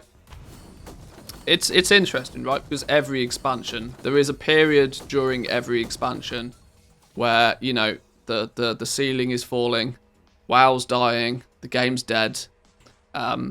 It happened in Wrath of the Lich King, it happened in Mists of Pandaria, it happened in Warlords of Draenor, it happened in Legion, it happens in every expansion at some point. That, oh no, WoW's dead. But, you know, it's not just, I mean, it's the biggest MMO by a mile. It's not even close. Sure, Final Fantasy's doing alright at the moment, but how long will that last?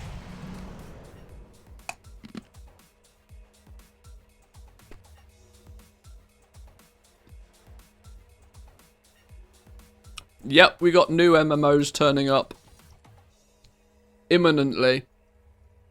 But WoW still has the advantage of 15 years of experience.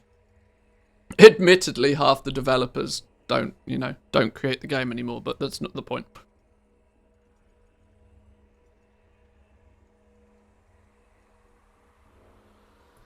I'd be perfectly happy with an updated current content version of BC or Wrath of the Lich King.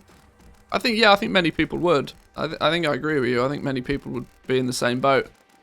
The storylines back then were just as compelling, if not even more compelling, than what they are nowadays. It's weird, right? They seem to put... We had this discussion a little bit the other day, that it feels... It feels kind of more like that they put more time and effort into systems nowadays than they do gameplay. So back in the day, we had some pretty interesting quest lines and dungeons, and the story sort of, you know, flowed quite nicely. Now it's all about the systems in the game, and it's the systems at endgame and how you interact with those systems. They need to get away from this systems stuff. Systems is not gameplay. Systems is something you learn, and once you know how it works, you just do it. Fun, engaging gameplay should be, you know, key.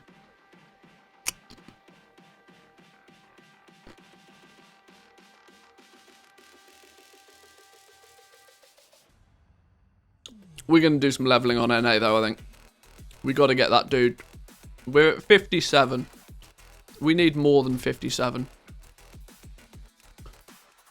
I haven't relisted my auctions yet today, actually, either. Oh, well. Forget about it.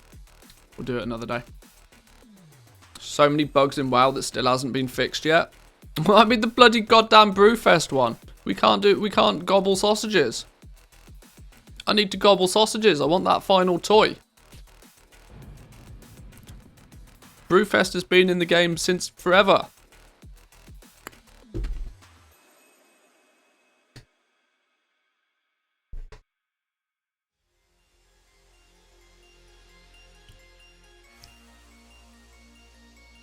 I don't know. I don't know.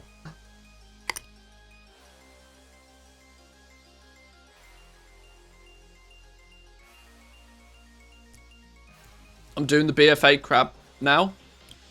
I still need to finish that, you know. I need to put it on my list of things to do. My list of things to do needs to include the Najatar followers every day until I've got them to 30. Because I need to get my followers to 30. And I need to kill 2 rares.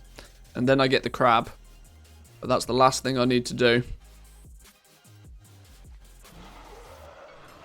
The Brewfest tokens bug where you can get unlimited tokens in one day is still bugged. Now, I either wish you hadn't told me that, or that you told me that 4 days ago, before I started farming Brewfest like a moron.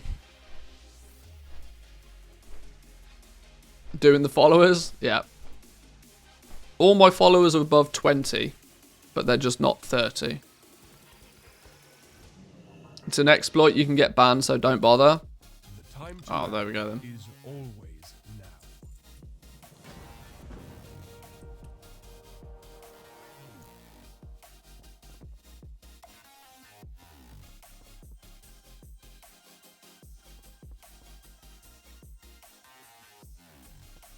It's good to see you. I mean, there's always. I mean, it's impossible for a game of this size to not have any bugs, you know. But right, where are we going here? Hearth to Tiranaval. That sounds sensible because we're still doing Ardenweld. With although we're level 57, we're annoyingly only about halfway through the storyline. Although saying that, the Revendreth storyline's actually really quick. There's only like a level or so worth of storyline in Revendreth.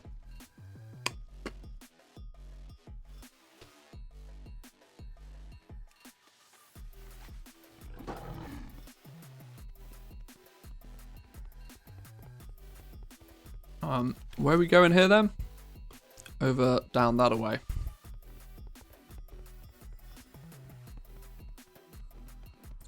Throwaway account time. No, I do my best to avoid anything that could possibly get my account banned. As when I've had this account, I mean, I showed you some of my achievements earlier.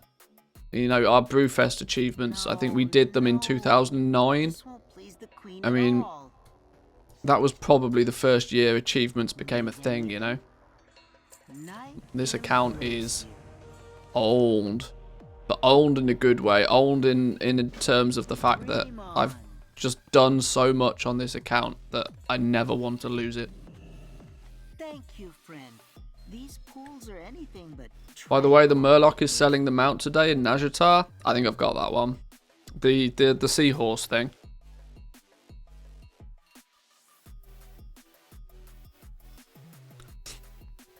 That's handy to know for others though, thank you.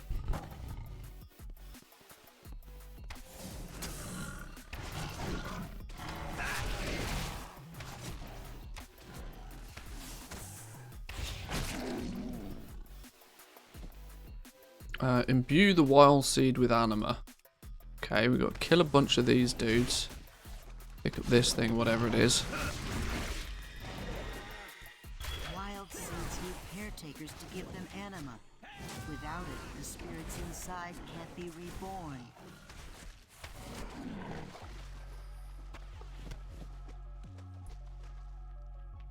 What else we got to do? There's one up this way.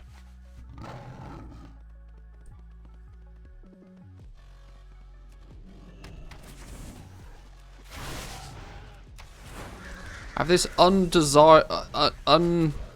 unbearable desire to just hop about whenever I play my hunters. I can like if I'm not pressing the spacebar consistently, it's Since the drought started, there hasn't been enough anima feels to odd. go around. We've had to Where's the use Murloc located? hard It's in the main. I mean, I can tell you from a alliance perspective, if I can even remember where the flipping El Najatar is. It's where the flip? That's Mechagon. Who stole Najatar? There it is. I forget which map it's on. It's in the main capital, Mesomir, which I would assume is also new home for the Horde. Then the main base is where he is. The dude that you have to, I can't remember the ins and outs of it. You've got to do something in a certain order or something. I can't remember exactly.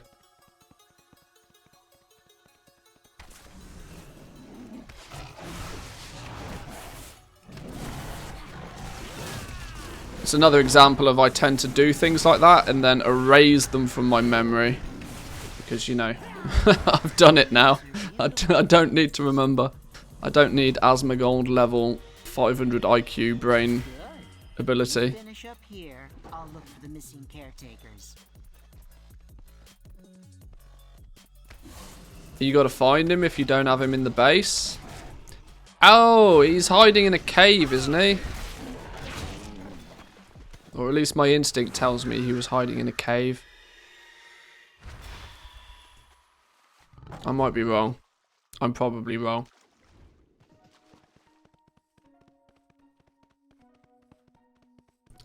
That's a task for Wowhead. Wowhead will tell you that pretty quickly. Or Zygor, to be fair. Zygor will probably have the answer. One of the things that Zygor is pretty good at. That random trivia on how to get different mounts and pets and stuff. Combination of Zygor and all the things right now is a very powerful combination.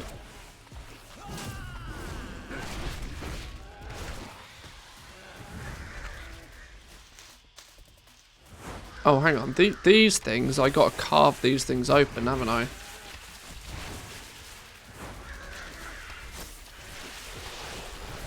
Don't stand in the goo. Beautiful. Now we carve it open. I can't remember why we carved. Oh, because there's things inside it. That's really weird.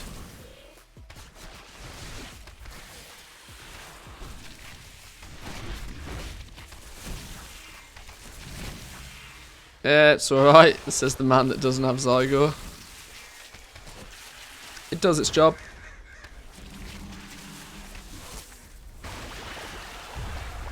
How we doing, Zan? Welcome in. Good to see you, my man. Oh, we can herb this thing. Aha! Freebies. Farmed it so it's free. Now it won't let me slice it up, though. There we go. It's still recharged.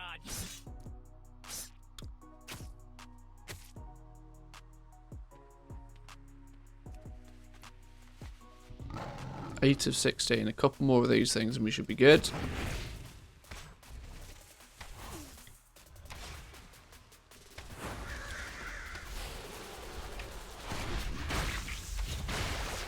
Correct.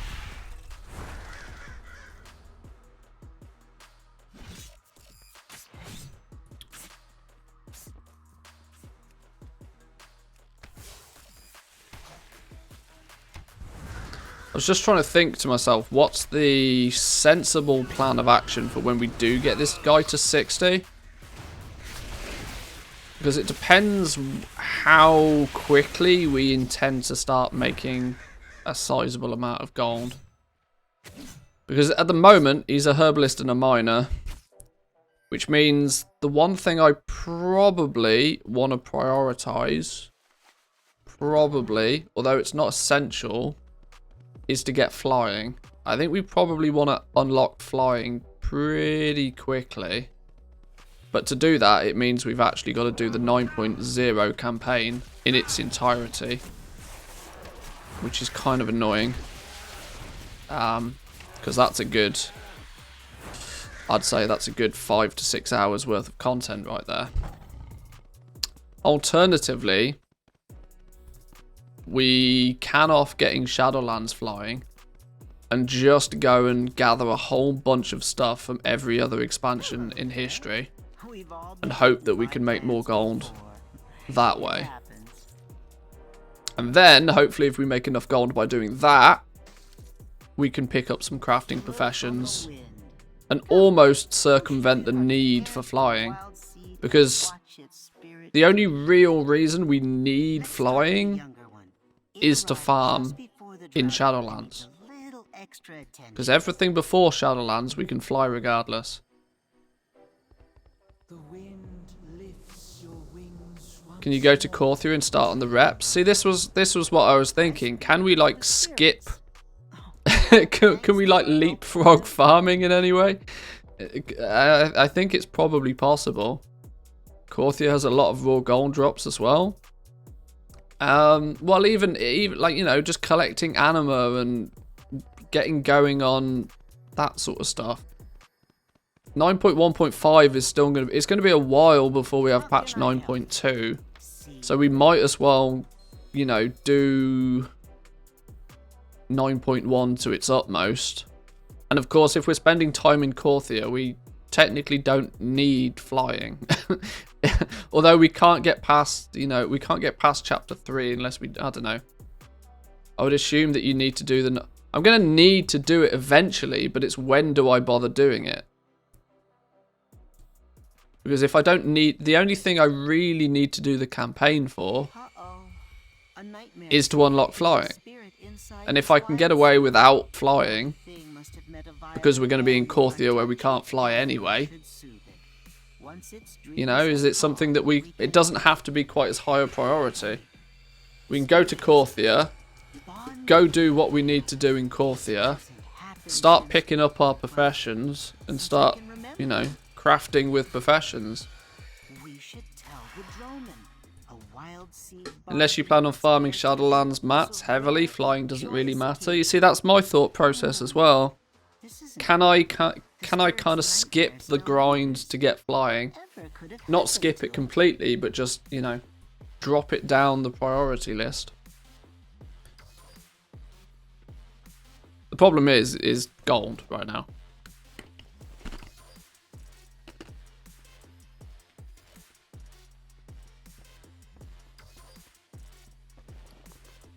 We still have less than 100k gold, which is probably enough to get going with our professions.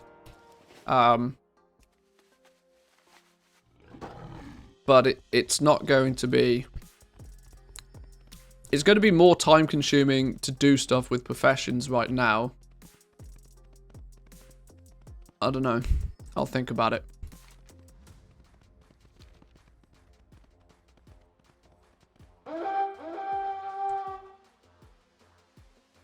Is there really a grind though? If you're farming for anima and doing Korthia, you're going to wind up doing a lot of the grind anyway without even focusing on it.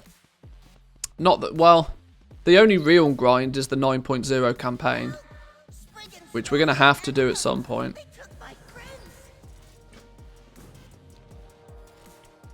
Hello, 69 total characters that are 48 plus. Giggity. Working on your 15th level 60. Hot damn. This will be my 10th level 60. And I thought that was a lot. That's crazy. Although I counted up the other day, and without even trying, I've got 32 level 50s. 20 plus on one account. And that was like literally without even trying. And they're just on the accounts that I've got active right now. If I was to activate my other accounts, there's probably 4 or 5 level 50 pluses on each one of them.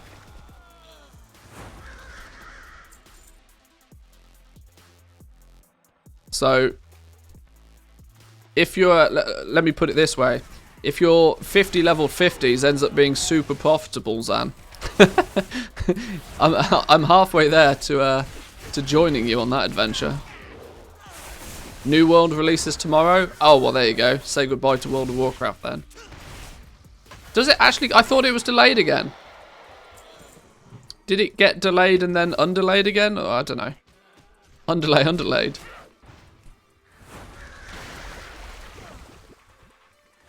Hang on, why am I not getting anything from these? Oh, I'm meant to be pressing a button. Of course I am. There we go. It got delayed last month to tomorrow. Oh, really? Oh, well, time flies when you're having fun, I suppose.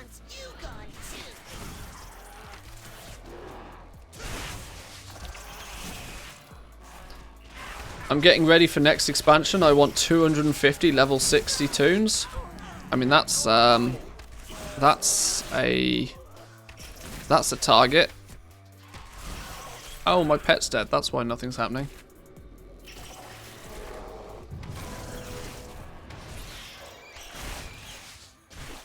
What's that? 5 maxed accounts? It's possible. See, if multi-boxing was still in its prime, should we say, that would be more than feasible. But doing it without the aid of multi-boxing, I imagine, is a lot more of a challenge. And that's not to say that you can't do it with multi-boxing even still, but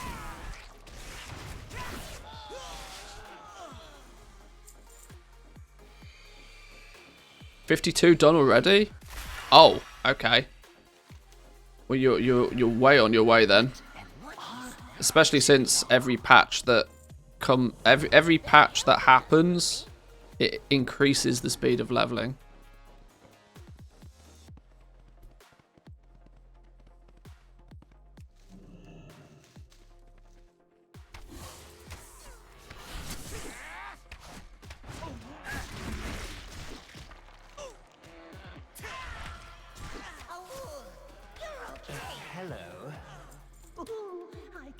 Plan on playing both New World and WoW though. See, this is the problem for me, right? I don't have the ability to do that.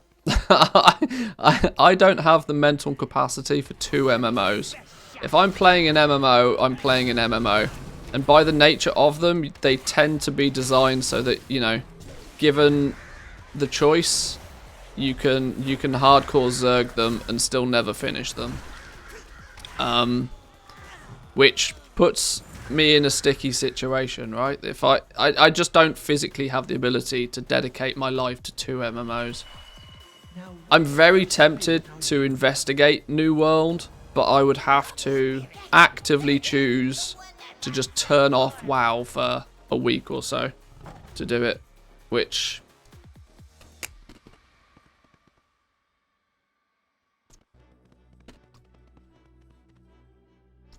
As much as WoW is going through a bit of a midlife crisis, I'm still not ready to quit playing WoW.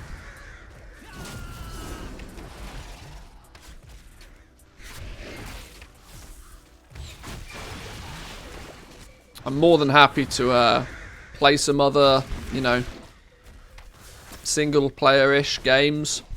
Smaller little games in between my WoW addiction, but I don't have room for another MMO really.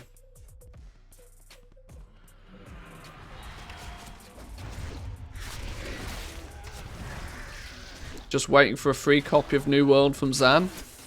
Or is he going to give... Is Zan giving out free copies, is he now? Do you know something that Zanzaful doesn't?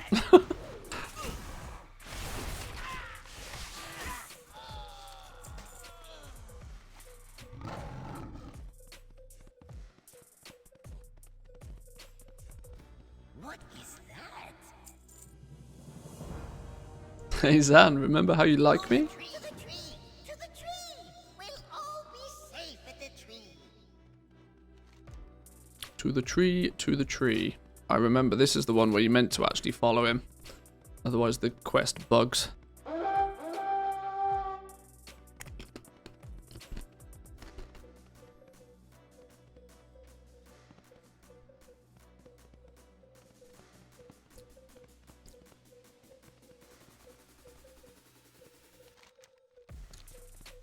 I'm doing alright today. I've managed to eat a reasonable amount of Pringles without dying on them. Maybe it's just Doritos that I'm allergic to.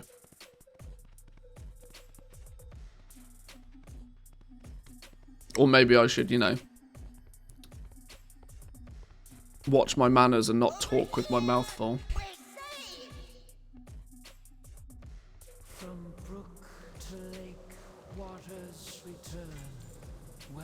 Bingo. Upgrade. Go on. So nice to see you. I'm ready to be properly... Yep, sure. A fairy must always repay a favor. You've done much for the forest, but I couldn't deliver your message in return. Please accept this gift instead. A small part of Arnwield's magic. Yours to use as you wish. There! Now that we're even... Wait, what's that? Look! All those fae running from Heartwood Grove. Something's wrong. I'll alert the wild... Something's wrong? I'm a goblin that's flying 500 foot in the air. Telling me something's wrong. Tashmer, catch! Oh, he did actually catch me. Fair play. Descend from Heartwood Grove. The forest cowards. See, what's quite interesting is I can't remember half of this story. Because the first time I did this story was on the very first day of Shadowlands. And even though this is now going to be my 10th level 60, I've never done it since. I did Threads of Fate for every other character, pretty much. Since I never really ever had the intention of zerging it in just one sitting, it was always better for me to just do Threads of Fate and do a rested experience. All these quests are a tired first day blur. Yeah, exactly. I remember power leveling to 60 on the first day. Keep running! And I've not done any of this since. It's almost like it's a new game again. Naya is still back there.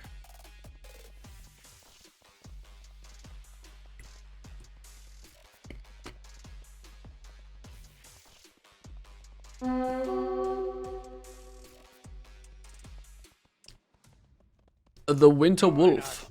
Is this a rare? Need to target something first. the masters. Never. Your masters will answer for what they've done. Rares all over the place. Who are... Wait.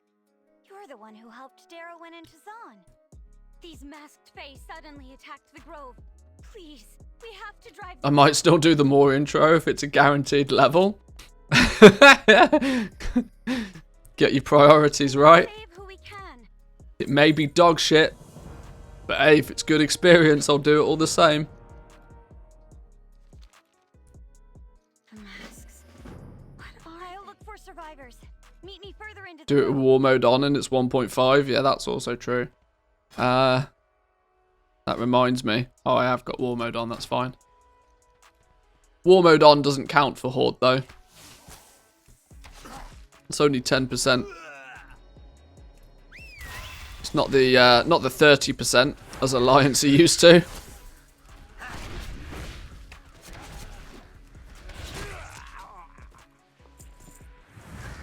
What are we meant to be doing here? We're meant to be doing something that involves killing these dudes. Is it just kill them? It's just kill them. Fine.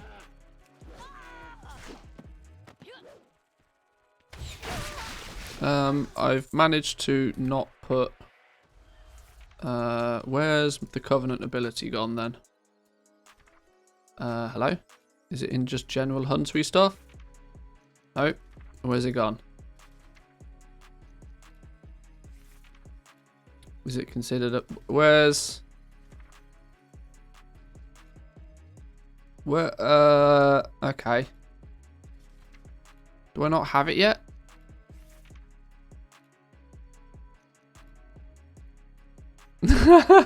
Thanks, Woo. What a fucking donut. What an absolute donut.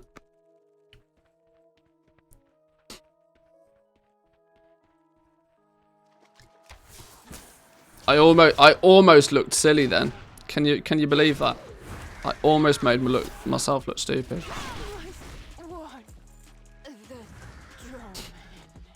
I could never look stupid. It's not possible.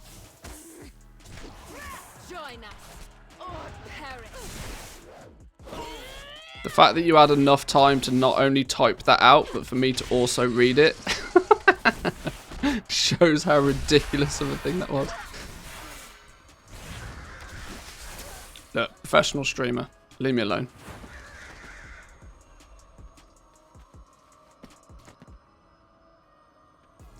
More intro is a guaranteed. Did it on 28 characters.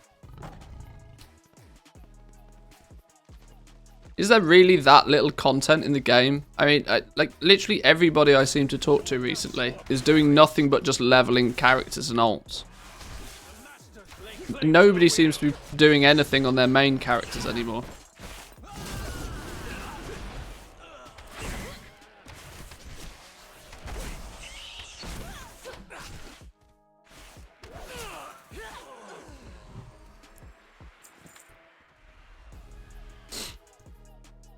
Oh, hang on, what's this? Night Fae macro. Show tooltips, cast sequence, at cursor, reset, 15. Wild spirits aspect of the wild. Do they share a... Oh, they share a 2-minute cooldown. Ah, so they do. I won't have it for that long for me to bother. Although this dude might end up being Night Fae anyway. Probably will be. Am I going to be Night Fae on this character? I don't know. It's another weird thing. I don't choose my covenant till I hit 60 either.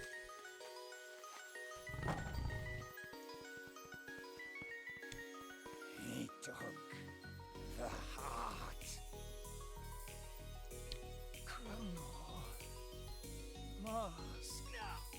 heart. When's the 0.5 patch predicted to land? Well, my money's on mid-October. But we are now getting remarkably close to October.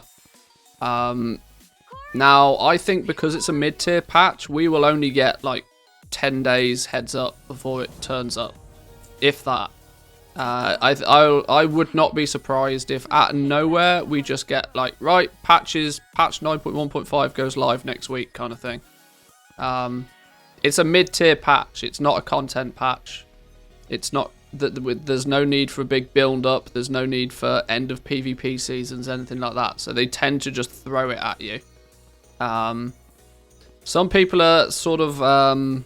yeah, this I've heard the thought process that they'll time it to be the same as Final Fantasy. While under normal circumstances, I'd say that's probably quite sensible. We're not in normal circumstances right now. Blizzard need to do everything they can do to maintain the player base. If it was business as normal, timing it to coincide with Final Fantasy is actually quite smart from a business perspective, but I don't think they'll do that this time. Waiting till mid-November, that's still another 6 weeks. The PTR's been up and running for about 4 weeks at this point. I don't think they're going to need much longer before they say, right, let's just go, go, go. At least that's my... Maybe that's me being a little bit optimistic, but it's at least my hope. Thank the Queen you're here. This can't be happening. Why would they attack us? So many gone. Right, we've got to rescue some dude. We've got to kill this thing. Why has this thing got a question mark on it? Don't know. Let's pew pew it then.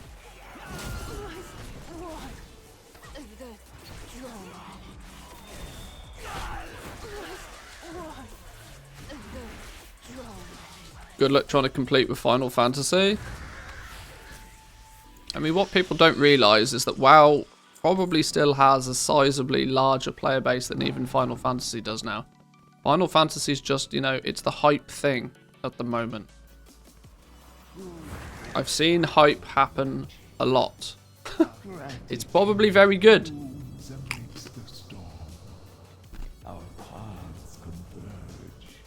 And without question, it's acquired an awful lot of the World of Warcraft player base as of recently. But I still don't think it's the WoW killer, because it's ultimately a different game.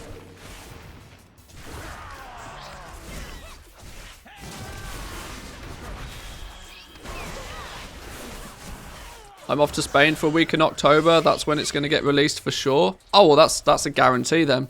That's actually guaranteed.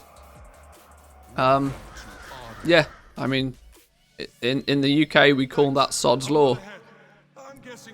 It's the fact that, you know, something will always happen at the time that is the least convenient for you. So, yeah, actually guaranteed. Mid-October, Haley's confirmed it.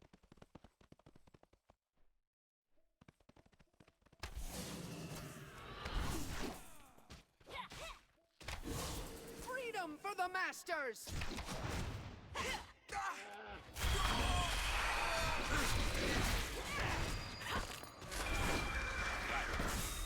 Why am I taking so much damage? More importantly, why am I even gaining aggro?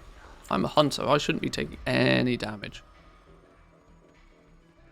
Ooh, a nightshade. Yoink. 4 nightshade?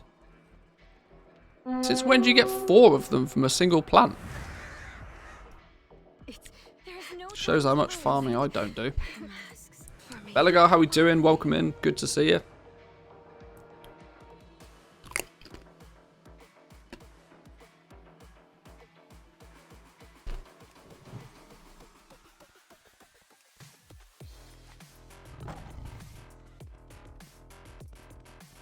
Playing WoW and another MMO. You see, this is it. I'm realistic. I know that I physically don't have the brain capacity or the hours in the day to focus on 2 MMOs. It's just, it'll never happen.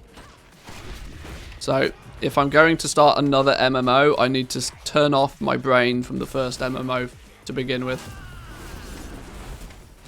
Otherwise, I'll feel as if I'm just, you know, half-arsing both of them.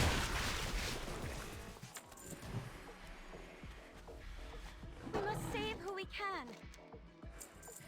My grove, my friend. Save Wagon Master.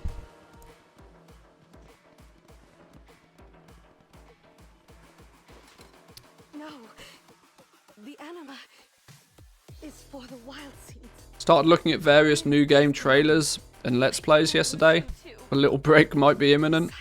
Can't do more than 1 game at any time. And so must you. I'm willing to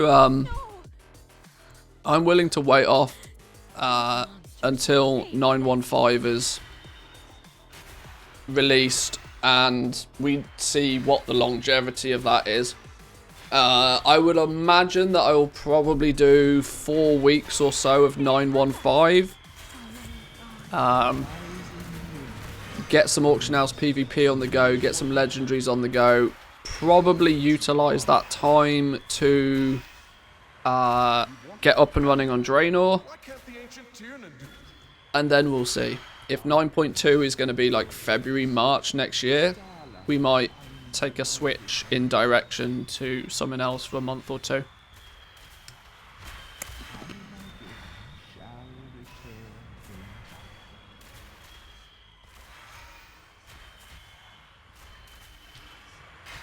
Okay, but I better get some back later. Luckily for me though, I still actually enjoy playing World of Warcraft. This is the thing that I also always need to keep in the forefront of my mind. That not only do I play this game as a hobby nowadays, I have a lot more riding on this game. But I never ever ever want to get to the point where I don't enjoy playing it. If I get to the point where I don't enjoy playing it, and then, you know, not only my free time, but my work time becomes a bore, we'll just stop dead. Or just turn it off. Job done, we'll move on to something else.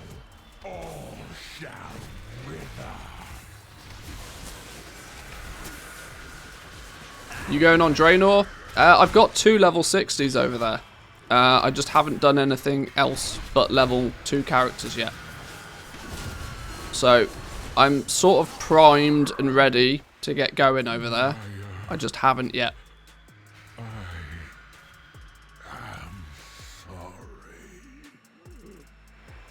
It's my next realm before we... I want to be on the top 4 realms, I guess, by the end of the expansion.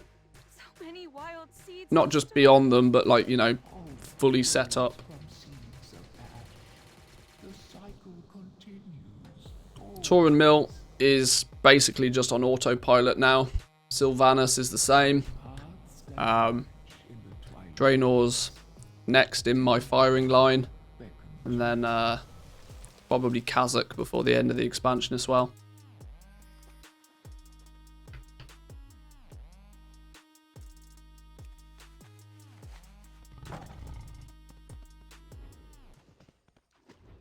There's not many spots for Alliance players on that list, you might have noticed, but unfortunately, that's just the way things go nowadays.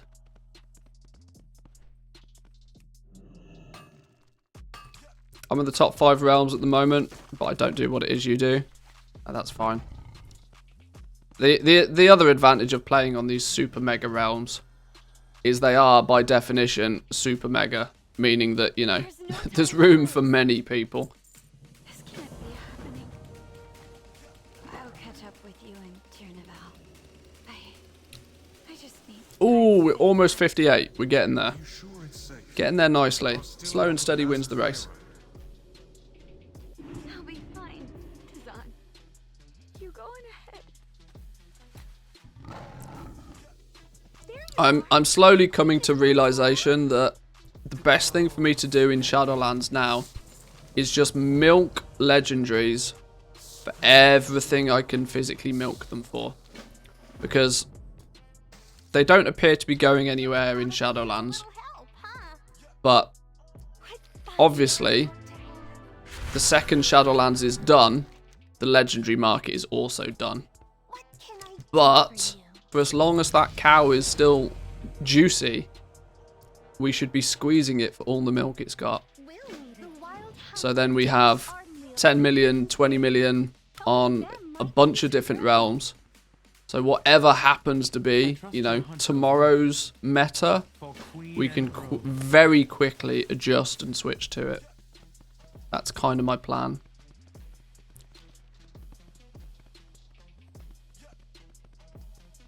Because legendaries might not even last as long as Shadowlands does. There's a strong possibility, and I've thought this for a while, that come the later patches, they'll take it out of the hands of crafters, and it'll be, you know, a personal progression system again. You'll take your base legendary, maybe you'll cap it out at rank 8 or something. And from then on, it'll be a personal progression thing. You'll do something to gain some arbitrary currency, which will upgrade it step by step until it's, you know, fully maxed out at, I don't know, item level 300 or 350 or whatever it ends up to be by the end of the expansion. So it may not necessarily... I'm not entirely sure if in patch 9.2 legendaries will still be a thing. But obviously we just don't know at this point. If they do leave it in the hands of the crafters, they're going to have to balance it considerably better than they did in 9.1. They fucked up in 9.1, and I think they realised it in terms of the fact that, you know, they had to implement a knee-jerk fix to the Korthite crystal situation, because they could not afford to have legendaries costing people like hundreds of thousands of gold. Because guess what? People weren't buying them. They were too expensive for people to buy. And they weren't buying them. And you know what Blizzard loves more than anything else? A good solid engagement rate. And if they don't get the engagement rate, if people weren't buying their Legos, it means that they weren't doing Torghast. And if they weren't doing Torghast, they probably weren't gearing up their characters. And if they weren't gearing up their characters, they probably weren't playing the game. And if they're not playing the game, they're playing that pissing Final Fantasy game. You know? It's a long, slippery slope to the to Final Fantasy.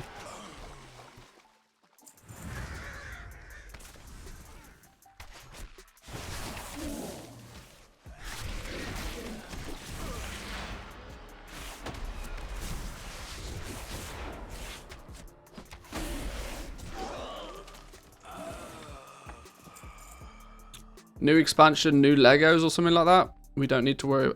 No, I mean, I don't think we'll ever see anything as ridiculous as Legendaries again. We've arguably never seen anything as ridiculous as Legendaries, and I'm of the opinion that we won't see anything as ridiculous as Legendaries ever again. Because it's bonkers. It's not done the game any favours. I can tell you that much.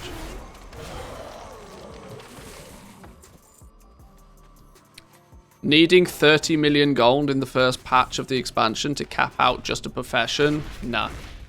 Nah. They can't do that again. I mean, I did try and make it as public as I possibly could. The fact that it was broken. Way overpriced to begin with, but obviously I'm a small fry. Blizzard don't even know who I am. How are we meant to... Am I meant to find somebody in this cave? I thought I did that. Oh, I forgot to just press you. Sure.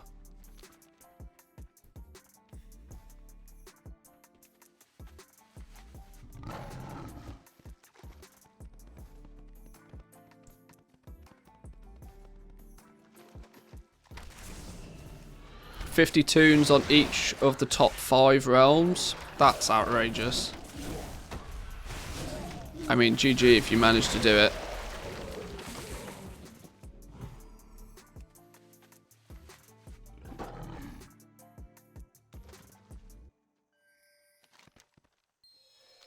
To go big next expansion, the Goblin game is going to be a little different. Way more goblins. We'll have bigger pockets from Legos. Will be some interesting PvP to start with. Yeah, this is the thing, right? This is why I think that Blizzard will probably do something. They have the problem is right now is goblins don't have a gold sink, and if goblins don't have a gold sink, the problem only gets worse, because you need there to be a good reason for the mega goblins to get rid of their gold. Now in BFA, it was the Brutasaur. The Brutasaur did a fantastic job of that, although it kind of backfired ever so slightly because it wasn't the big goblins that were too bothered about it. It was everybody farming goddamn Atolda's art 12 hours a day for 500 gold a shot. But there needs to be a gold sink that's, you know, targeted towards goblins. Those that, you know, do their crafting, they make a load of gold. There's got to be some good reason for us to get gold out of the game. And at the moment there isn't. And so it's just lingering. And it's just kind of waiting for something to happen. And the problem is the longer that the mega goblins stay mega rich, the poorer the poor get. Because the mega goblins then have enough buying power to comfortably pay twice as much for everything. This is the economic problem with mega goblins having lots of gold, is that they can just buy everything and they don't care how much it costs, because they just pass that cost on once they finish crafting something. But everybody else that wants to start doing X, Y, and Z can't get into the game because they're too far behind.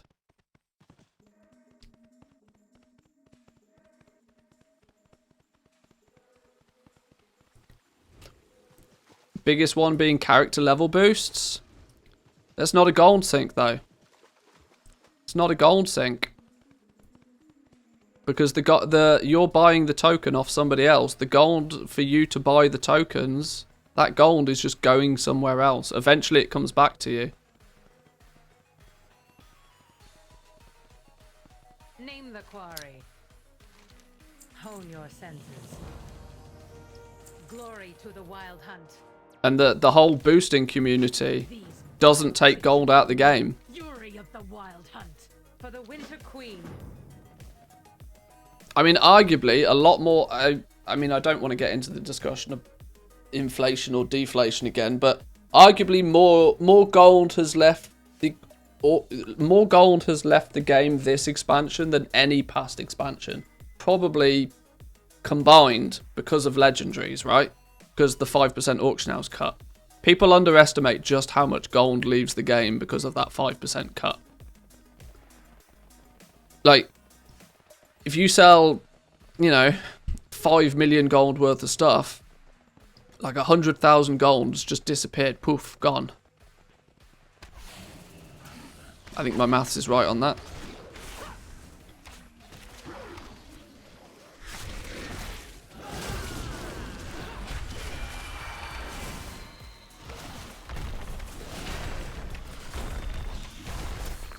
There's not really a big gold sink that takes huge amounts of gold out the game consistently, other than the auction house fee. But the auction house fee is good, but it doesn't take it out in a big chunk. It just, there's a drip feed of gold leaving the economy through the auction house. There needs to be that big chunk of change that disappears, that takes a rich goblin and turns them poor overnight.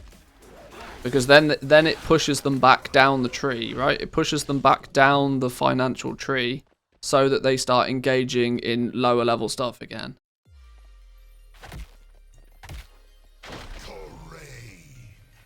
Ever the cunning huntress. I know that voice, but he fell in battle. Tax the goblins. Goblin tax in the auction house, 30%. I don't know. What about a premium auction house? What if they implemented... I mean, this is gross, and this will never happen, and I really hope it never happens. But what if they did a premium auction house? There was 1 million gold buy-in a week. But you could pay 1 million gold a week. To Blizzard, mind, not to anybody else. You could buy a premium auction house pass. Right? This is going to trigger the shit out of people. A premium auction house pass. You buy it from a vendor, it's 1 million gold a week. It keeps your auctions ahead of anybody's that doesn't have a premium pass. Now, people with premium passes still compete against each other, but if you don't have a premium pass, that would take 1 million gold out of every goblin's pockets every week.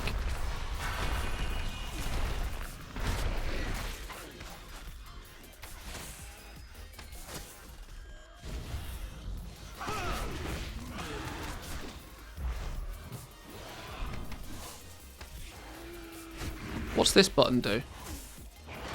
Oh, okay. I should have pressed that button a long time ago. Common vendor mats increased a lot in price compared to previous expansions. Make a YouTube video to argue this point. It's very true that they did. I can envisage them doubling down on something like a boreal shards. That sucks up a lot of gold. Yeah, it does. It's the difficulty is though that well, a lot of the vendor materials got hiked in price as a knee-jerk reaction to fix the shuffles because they didn't adequately test things. So that wasn't done purely for the sake of the economic reasons behind it. But arboreal shards were definitely put into the game for a very good reason. But when you put super expensive vendor materials in the game, sure they take a bunch of gold out of the game, but they also make the final product more expensive for Joe Bloggs to buy. So then Joe Bloggs' gold doesn't go as far as it would do otherwise. Which actually makes Joe Bloggs feel poorer. It's really, really difficult to balance something like this. Because the cost of the arboreal shards, whilst it acts as a nice gold sink, the cost of the arboreal shards are just passed on to somebody else.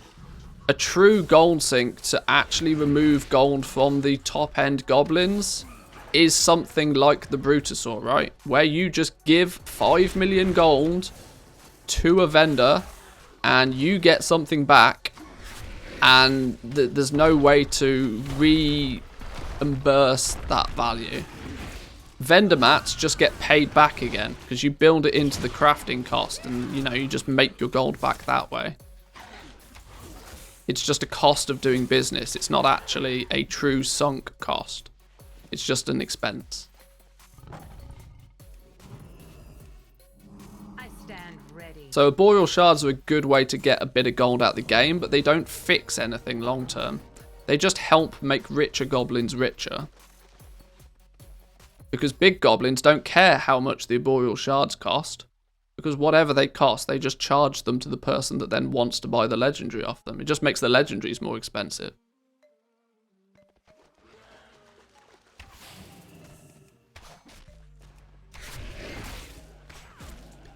This is why there needs to be a variety of different gold sinks, because they all act in a slightly different way and have a slightly different effect.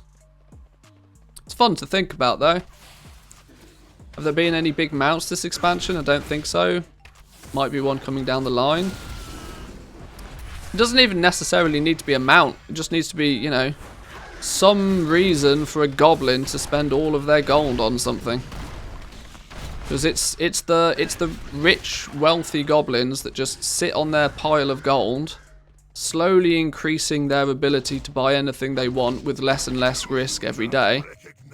Meaning that new items that get introduced to the game either end up being... Korthite crystals is an absolutely incredible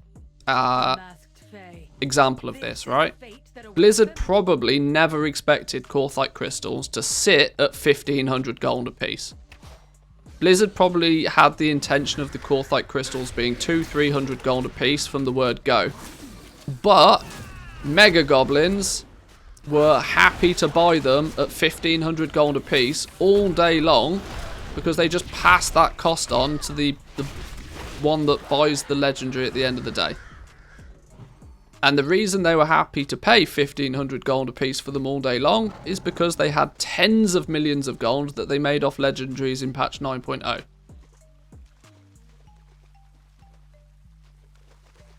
If they didn't have tens of millions of gold, because there was always something for them to spend it on, there wouldn't be as much of a problem.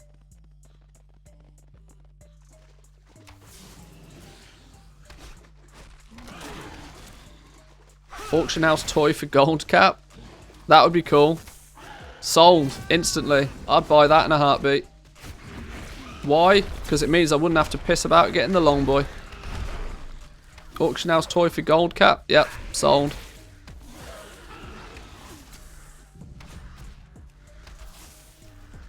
Don't even make it account bound. Make it so you have to buy it on the character and it can't, you know. Make it soul bound.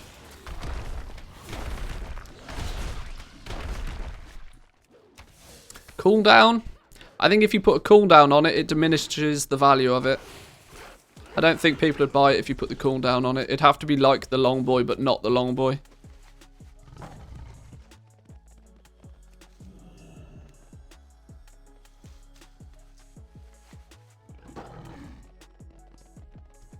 But yeah, Mega Goblins that missed out on the long boy would snap that up for sure.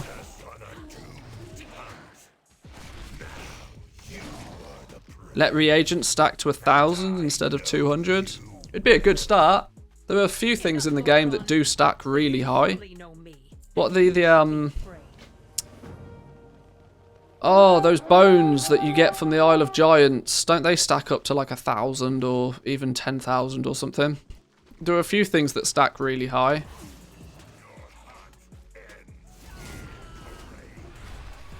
Weirdly though, I think one of the reasons that they were against materials stacking higher than 20 in the first place is actually because of bots. Because when a bot's inventory is full, you know, it requires often some intervention from whoever is running those bots. It puts a cap almost on, you know, the impact that bot can have without, you know, some user interaction. Now, of course, I'm sure bots out there can, you know, stop at a mailbox and post stuff. They can probably do some clever things, but you take a material that stacks from 20 and turn it into stacking up to 200. All of a sudden, you can be farming for 10 times as long without there being any problem.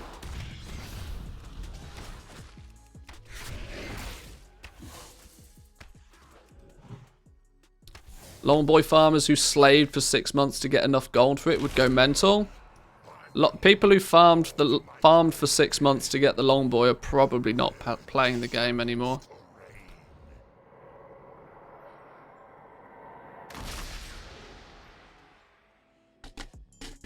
Because I'm of the opinion most people who spent 5 million, farmed up 5 million gold in BFA, bought the Longboy, literally made themselves bankrupt by doing it.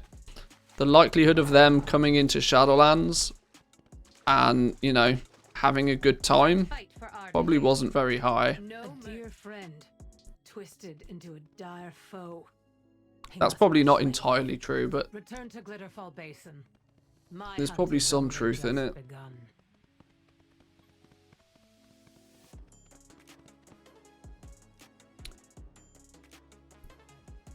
Imagine spending 6 months farming a mount and now not even play it.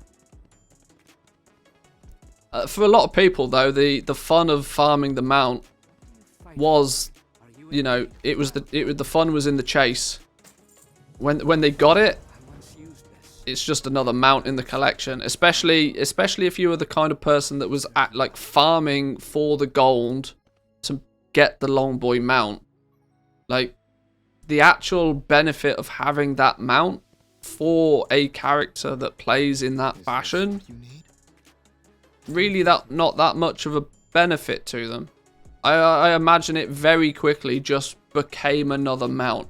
It was just, you know, a nice easy thing for when they they go do their mythic dungeon and they've forgotten their potions. They just, you know, mount up, buy a potion. It like, I don't think it really made much difference to them, ultimately. Maybe I'm salty because I don't have it, but... A spirit's turmoil, nightmare given form, Dreamweaver calls for aid. To have a goal when playing WoW's the best thing. True. A lot of people do just prefer the chase. If I'm honest, I'm pretty much the same when it comes to goal making. I love like the setup, the grind to get the, you know, the factory up and running. I lose interest really quickly when it just becomes the day-to-day rinse and repeat, autopilot, repost auctions, do cancel scan. Half the enjoyment for me is, you know, getting everything setting up, working my way up, unlocking all of the legendaries. As soon as I've unlocked everything and it's just, you know, just printing money, it just gets really boring.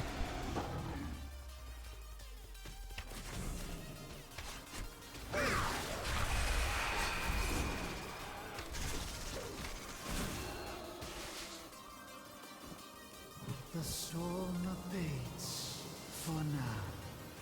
And now, are you kidding me? Can you not see all these other dudes that we need to pew pew?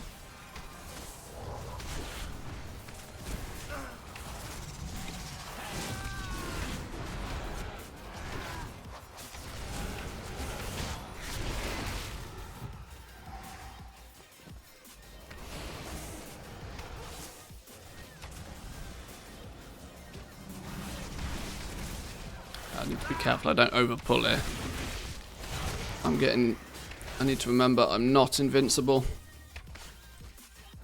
I may be a hunter, which is a bit of a meme class anyway, but I'm not invincible.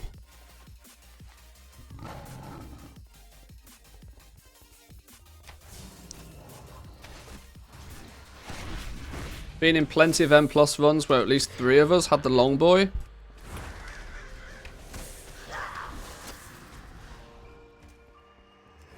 I'm sure there's a huge percentage of... There wasn't really... Because you think about it at the end of 8.3, I mean, there wasn't a lot for people to be doing. A lot of people that had no intention or had no past desire to make gold in the game started gold making. This is why there was some YouTube channels out there that focused on like raw gold farming that exploded in 8.3. Because there was a huge influx of new people trying to make a lot of gold who hadn't really, you know, who didn't really have much past experience in gold making at all. They didn't know how to set up TSM. They didn't know how their professions worked. They weren't sort of too savvy with their realm's prices of anything. They'd never touched any of that stuff before. So out of nowhere, all of these, you know, oh, I can make 5,000 gold an hour just killing these mobs over and over and over until my fingers bleed, became the most attractive way of doing it. But as soon as they've done it, then they go back to their usual don't give a damn about gold making. They go back to, you know, raid logging and maybe, yeah, you know. Almost never see a long boy when doing the lower keys.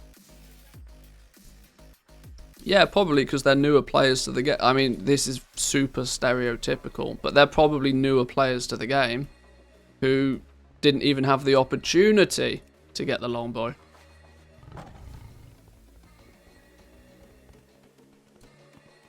How can I help?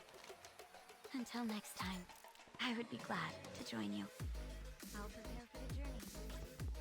I don't know, a lot of this is obviously based on, you know, hearsay, but...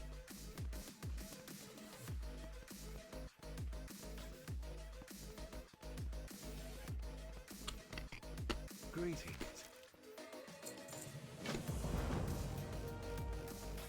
Oh, wait, what? Hang on. Where's the... Oh, we're waiting for you to turn up.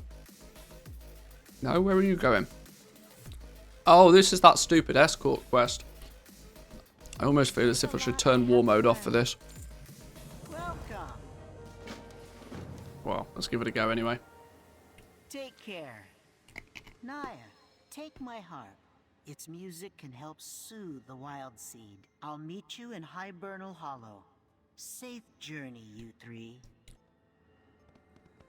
Got it in 2 to 3 weeks with some auction house PvP in 8.2 with only Drawn crafting on Draenor. I'll do whatever I can to help. What was going on in 8.2 Drawn crafting? You helped me. Oh, a Summonite ore prospecting for the Sage Agate gems that were selling for 5,000 gold apiece. Yeah, probably. Probably.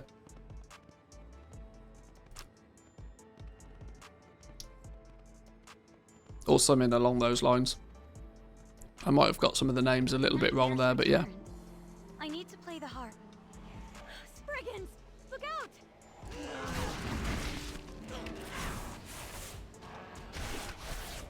Yeah, people re-rolling their ring to get the best stats on it. Spending 20,000 gold every re-roll. Yeah, yeah, I remember.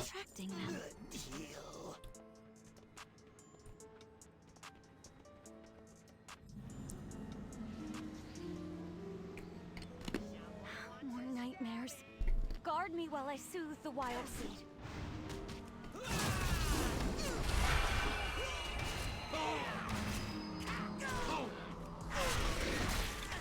Every wild seed is precious. We've lost so many. I wish the Winter Queen could save them all. Not everybody can be saved. Not safe.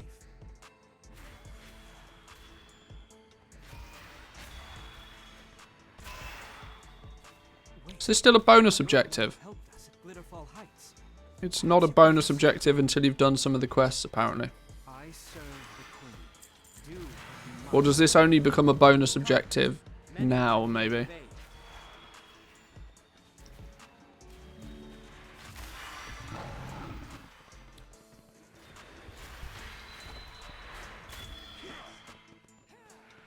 Pew pew you. The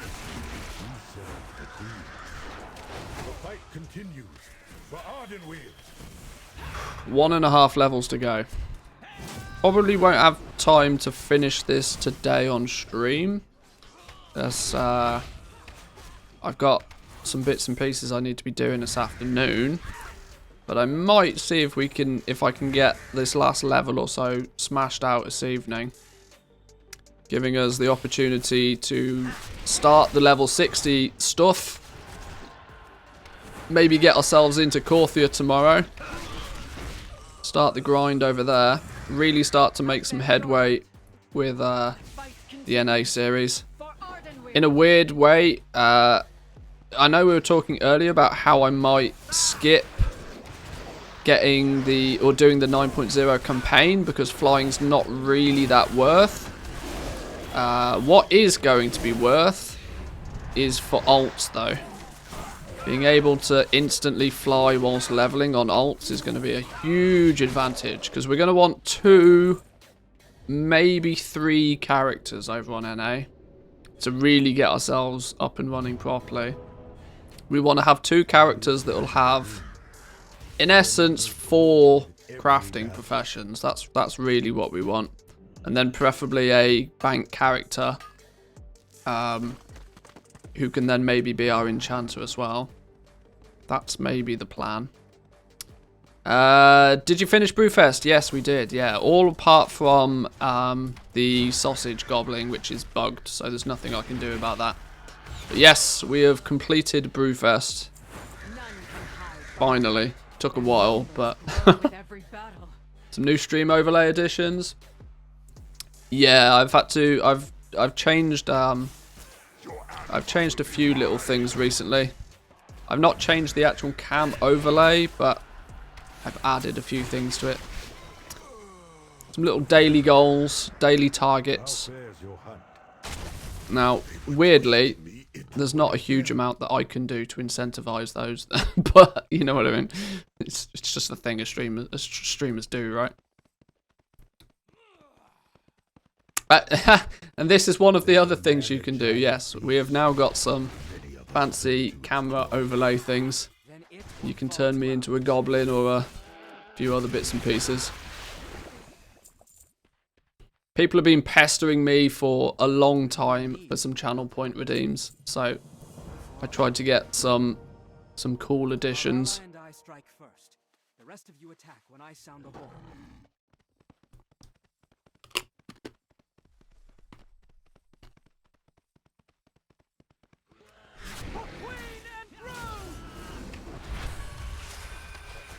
I'm afraid to click on some. None of them are scary.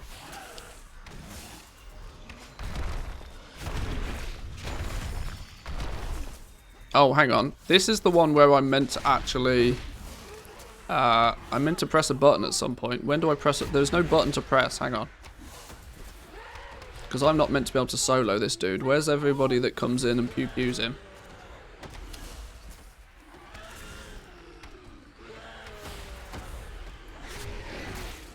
Yeah, there's no notification for the play and add one still. I need to remember to set that up now. Oh, I must pick up a horn. That's what I meant to do. I knew I'm missing something. There we go.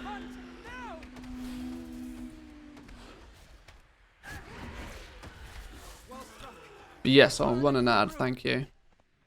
Oh, that's a thought. I might now have the technology to make that one an automatic redeem. I might be able to make it so that I don't have to press the button. That would be clever, wouldn't it? That would be very clever. If the play an ad button would actually automatically just play an ad.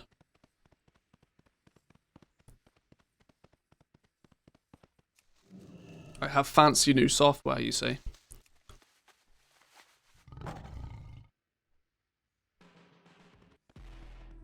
$500 IQ mode, yep. But when we're doing our big brain thinking.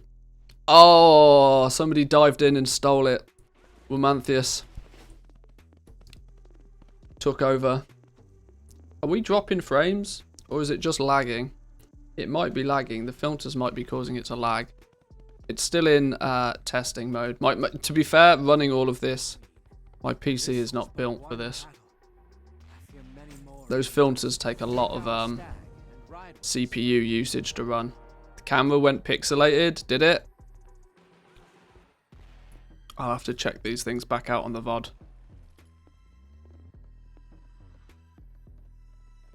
The blighted stand in our path. Run them down. It's also meant to turn itself off. I'll turn it off myself then.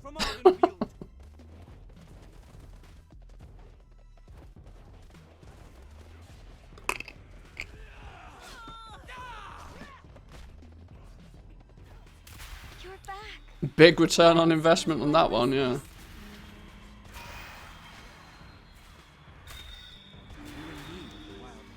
They're meant to automatically turn off after like a certain amount of time.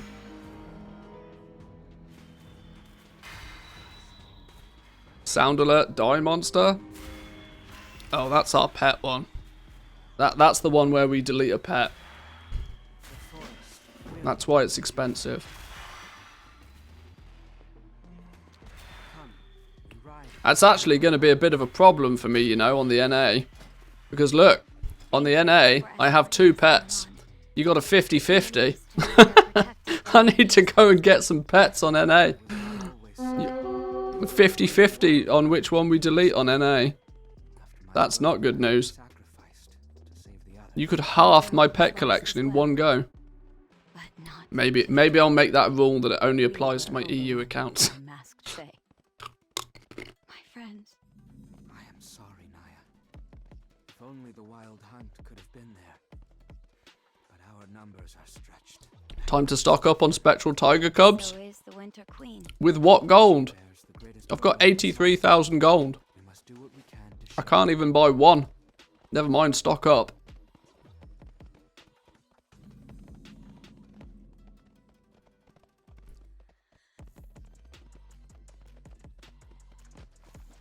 I have got 2 though on EU now. Offer the fell lotuses for trade. Help us end this spirit's nightmare. Though our resources are stretched thin, I will do what I can. In nature, all are one. For queen and grove. Infuse the wild seed. Portion of my power, mortal. Use it to alter your shape into one that the soul below will find more Pleasing. Ah, welcoming. We'll Got it wrong. prepare the ritual. Did I just get eaten by a frog? Got licked by a frog. Sure. Night Vale, weird man. Apparently getting licked by a frog is a good thing nowadays.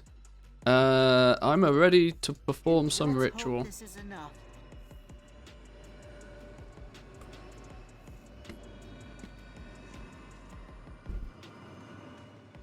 Did it work? How are we doing, Mad Hatter? Welcome in. Good to see ya. The nightmares still I linger. serve the We queen. need more anima. Do what you must. I have I will meet you out something very disappointing to tell you though. the place of memories. That we're about 3.5 minutes away. Yeah, now I'm a beautiful flower. Great, thanks. Perhaps I can help find what we need. Now I'm a flower. See, that one's not very scary. But I do look like a beautiful flower. Thanks for that one. Outrageous behaviour. What do you fight for?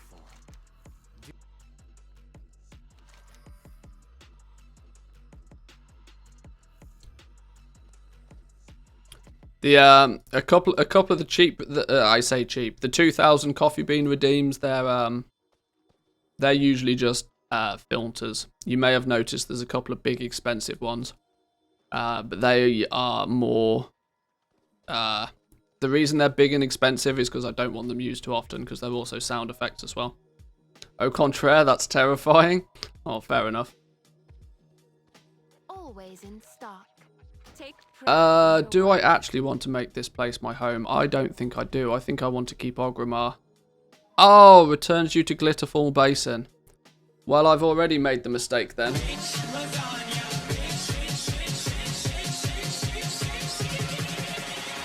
Who doesn't love a bit of PewDiePie? There we go. There's our PewDiePie one. Makes me dance. I guess I am going to make this my home then. Fine. Fine, Zygor. I will listen to you. Next week's chat, let's make the weekly goal video more pleasing to the eye. I hadn't thought about that, yeah. I hadn't thought about that. Maybe when we do the weekly report, if I don't want to end up doing half the weekly report as a flower or as PewDiePie. Oh, PewDiePie's broke. We're still PewDiePie. So I can turn it off. I don't know why that, like, if 2 of them get redeemed in quick succession, it seems to break them for some reason. I don't know why. But anyway, I'm actually going to leave it there for today, boys and girls. Apologies to Mad Hatter, who's literally just this second turned up. But I'm going to leave it there for today. I've got a few bits and pieces I need to do this afternoon. What a beautiful chicken hat. What a beautiful chicken hat. We will be back again tomorrow. I need to work out why the camera lags quite so heavily whenever one of these filters goes on. But, yeah. It hides my diminishing hairline pretty nicely, that chicken hat. Not going to lie. We'll be back again tomorrow. Tomorrow's Tuesday. EU players, we will be doing a little bit of preparation for reset. NA, boys and girls, will have the reset upon us. I will probably try and do a little bit more leveling this evening. Get this dude up to 60. Maybe tomorrow we can step foot. Or at least try and get ourselves into Corthia, maybe choose a profession or 2. I'm very tempted to go jewel crafting and something. I'm almost willing to let chat decide what that something may be. Although I know you'll choose flipping engineering or something terrible. We'll see. We'll see. But anyway, enjoy the rest of your day, boys and girls. Thank you for joining me today. The WoW economy, the Wowhead weekly economy report will be up on YouTube as soon as I can get it on there, which will be later on today at some point, maybe, possibly. Skinning, get out of here with skinning. We ain't doing no archaeology, yeah, of course, all right. Here come the memes. Fishing, yeah, take fishing. Whoever's typing fishing right now, stop typing fishing. Yeah, we'll be back tomorrow. Enjoy the rest of your day. Happy goal making. I'll shut up now. In a bit. Peace.